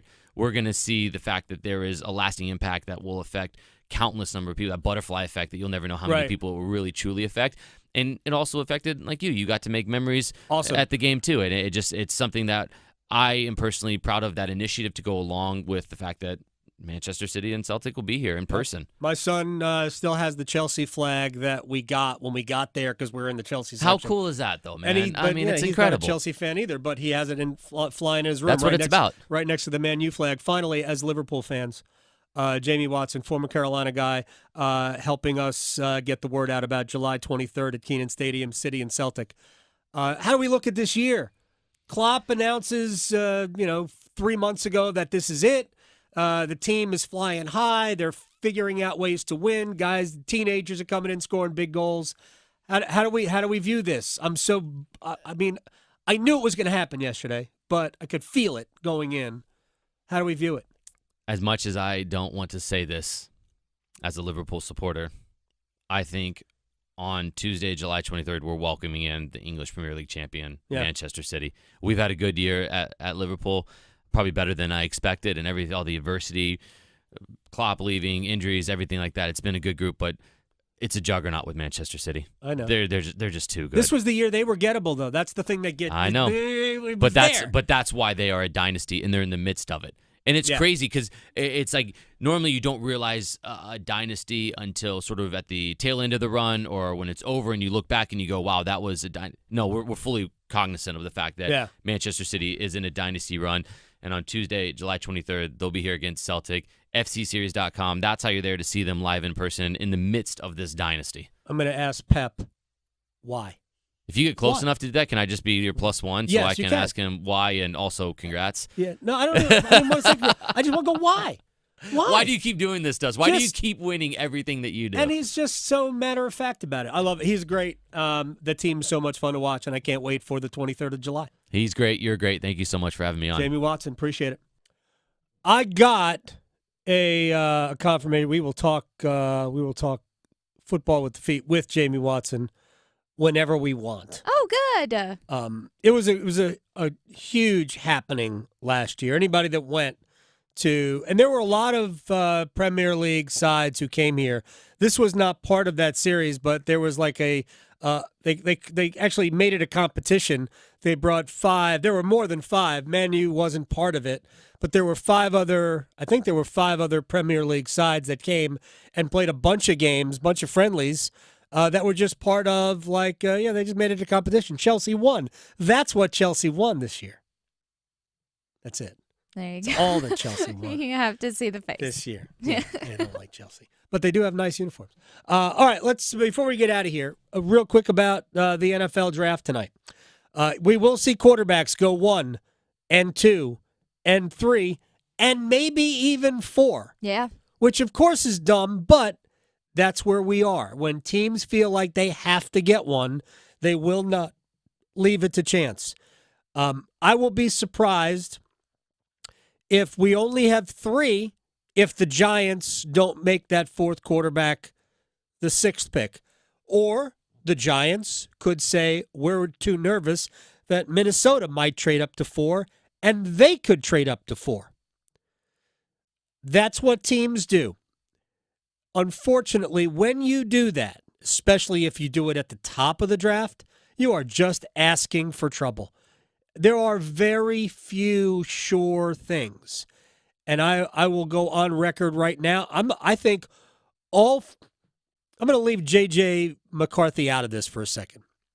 I think the top 3 quarterbacks, I think they could all be great. And I love Michael Penix. I know Mike Felder thinks that Penix is 3rd. Ahead of Drake May. I love Michael Penix. I'm glad that Mike thinks that about him because Mike knows football. But I think that really of the top 5, and I'll throw Penix in there, I think you can make a case that all 5 will be really good to great quarterbacks. But I also wouldn't be completely shocked if all we got out of it are, 3 pretty good quarterbacks. Because that's the nature of the NFL and the first round and quarterbacks. It's just it. And the more I hear, he's going to play, the more I worry that we're just going to have an okay quarterback. Yeah. I mean, it's a hard transition to make. I always think it's better. I realize it's not the same, but I don't think it's a coincidence that Patrick Mahomes watched for a year. Not at all. Played the last game. Yeah. I don't think it's a coincidence that Lamar Jackson did not play right away. Jordan Love. I don't think it's a coincidence. I think these things are real. My sense is that the NFL is starting to catch on. But I also don't think that any of these guys are going to situations where there is clearly somebody to cushion them. Except maybe Minnesota. Didn't they signed Sam Darnold, right? Darnold can just hold it down for a year. Victoria, thank you. Good luck to the Hurricanes tonight. Hopefully, we're 3-0 up tomorrow. See everybody then. Going beyond the box scores. Adam Gold on the North Carolina Sports Network. Adam Gold from my man, Coach Pete Deruta, Capital Financial Advisory Group in Apex. Why do we call him Coach? Because he has a tailor-made, customized game plan for you as you try to plan for your retirement. Just like a good coach would have a game plan for a given game against a given opponent, he has one totally customized for you. He is also a master registered financial consultant, an MRFC. Call him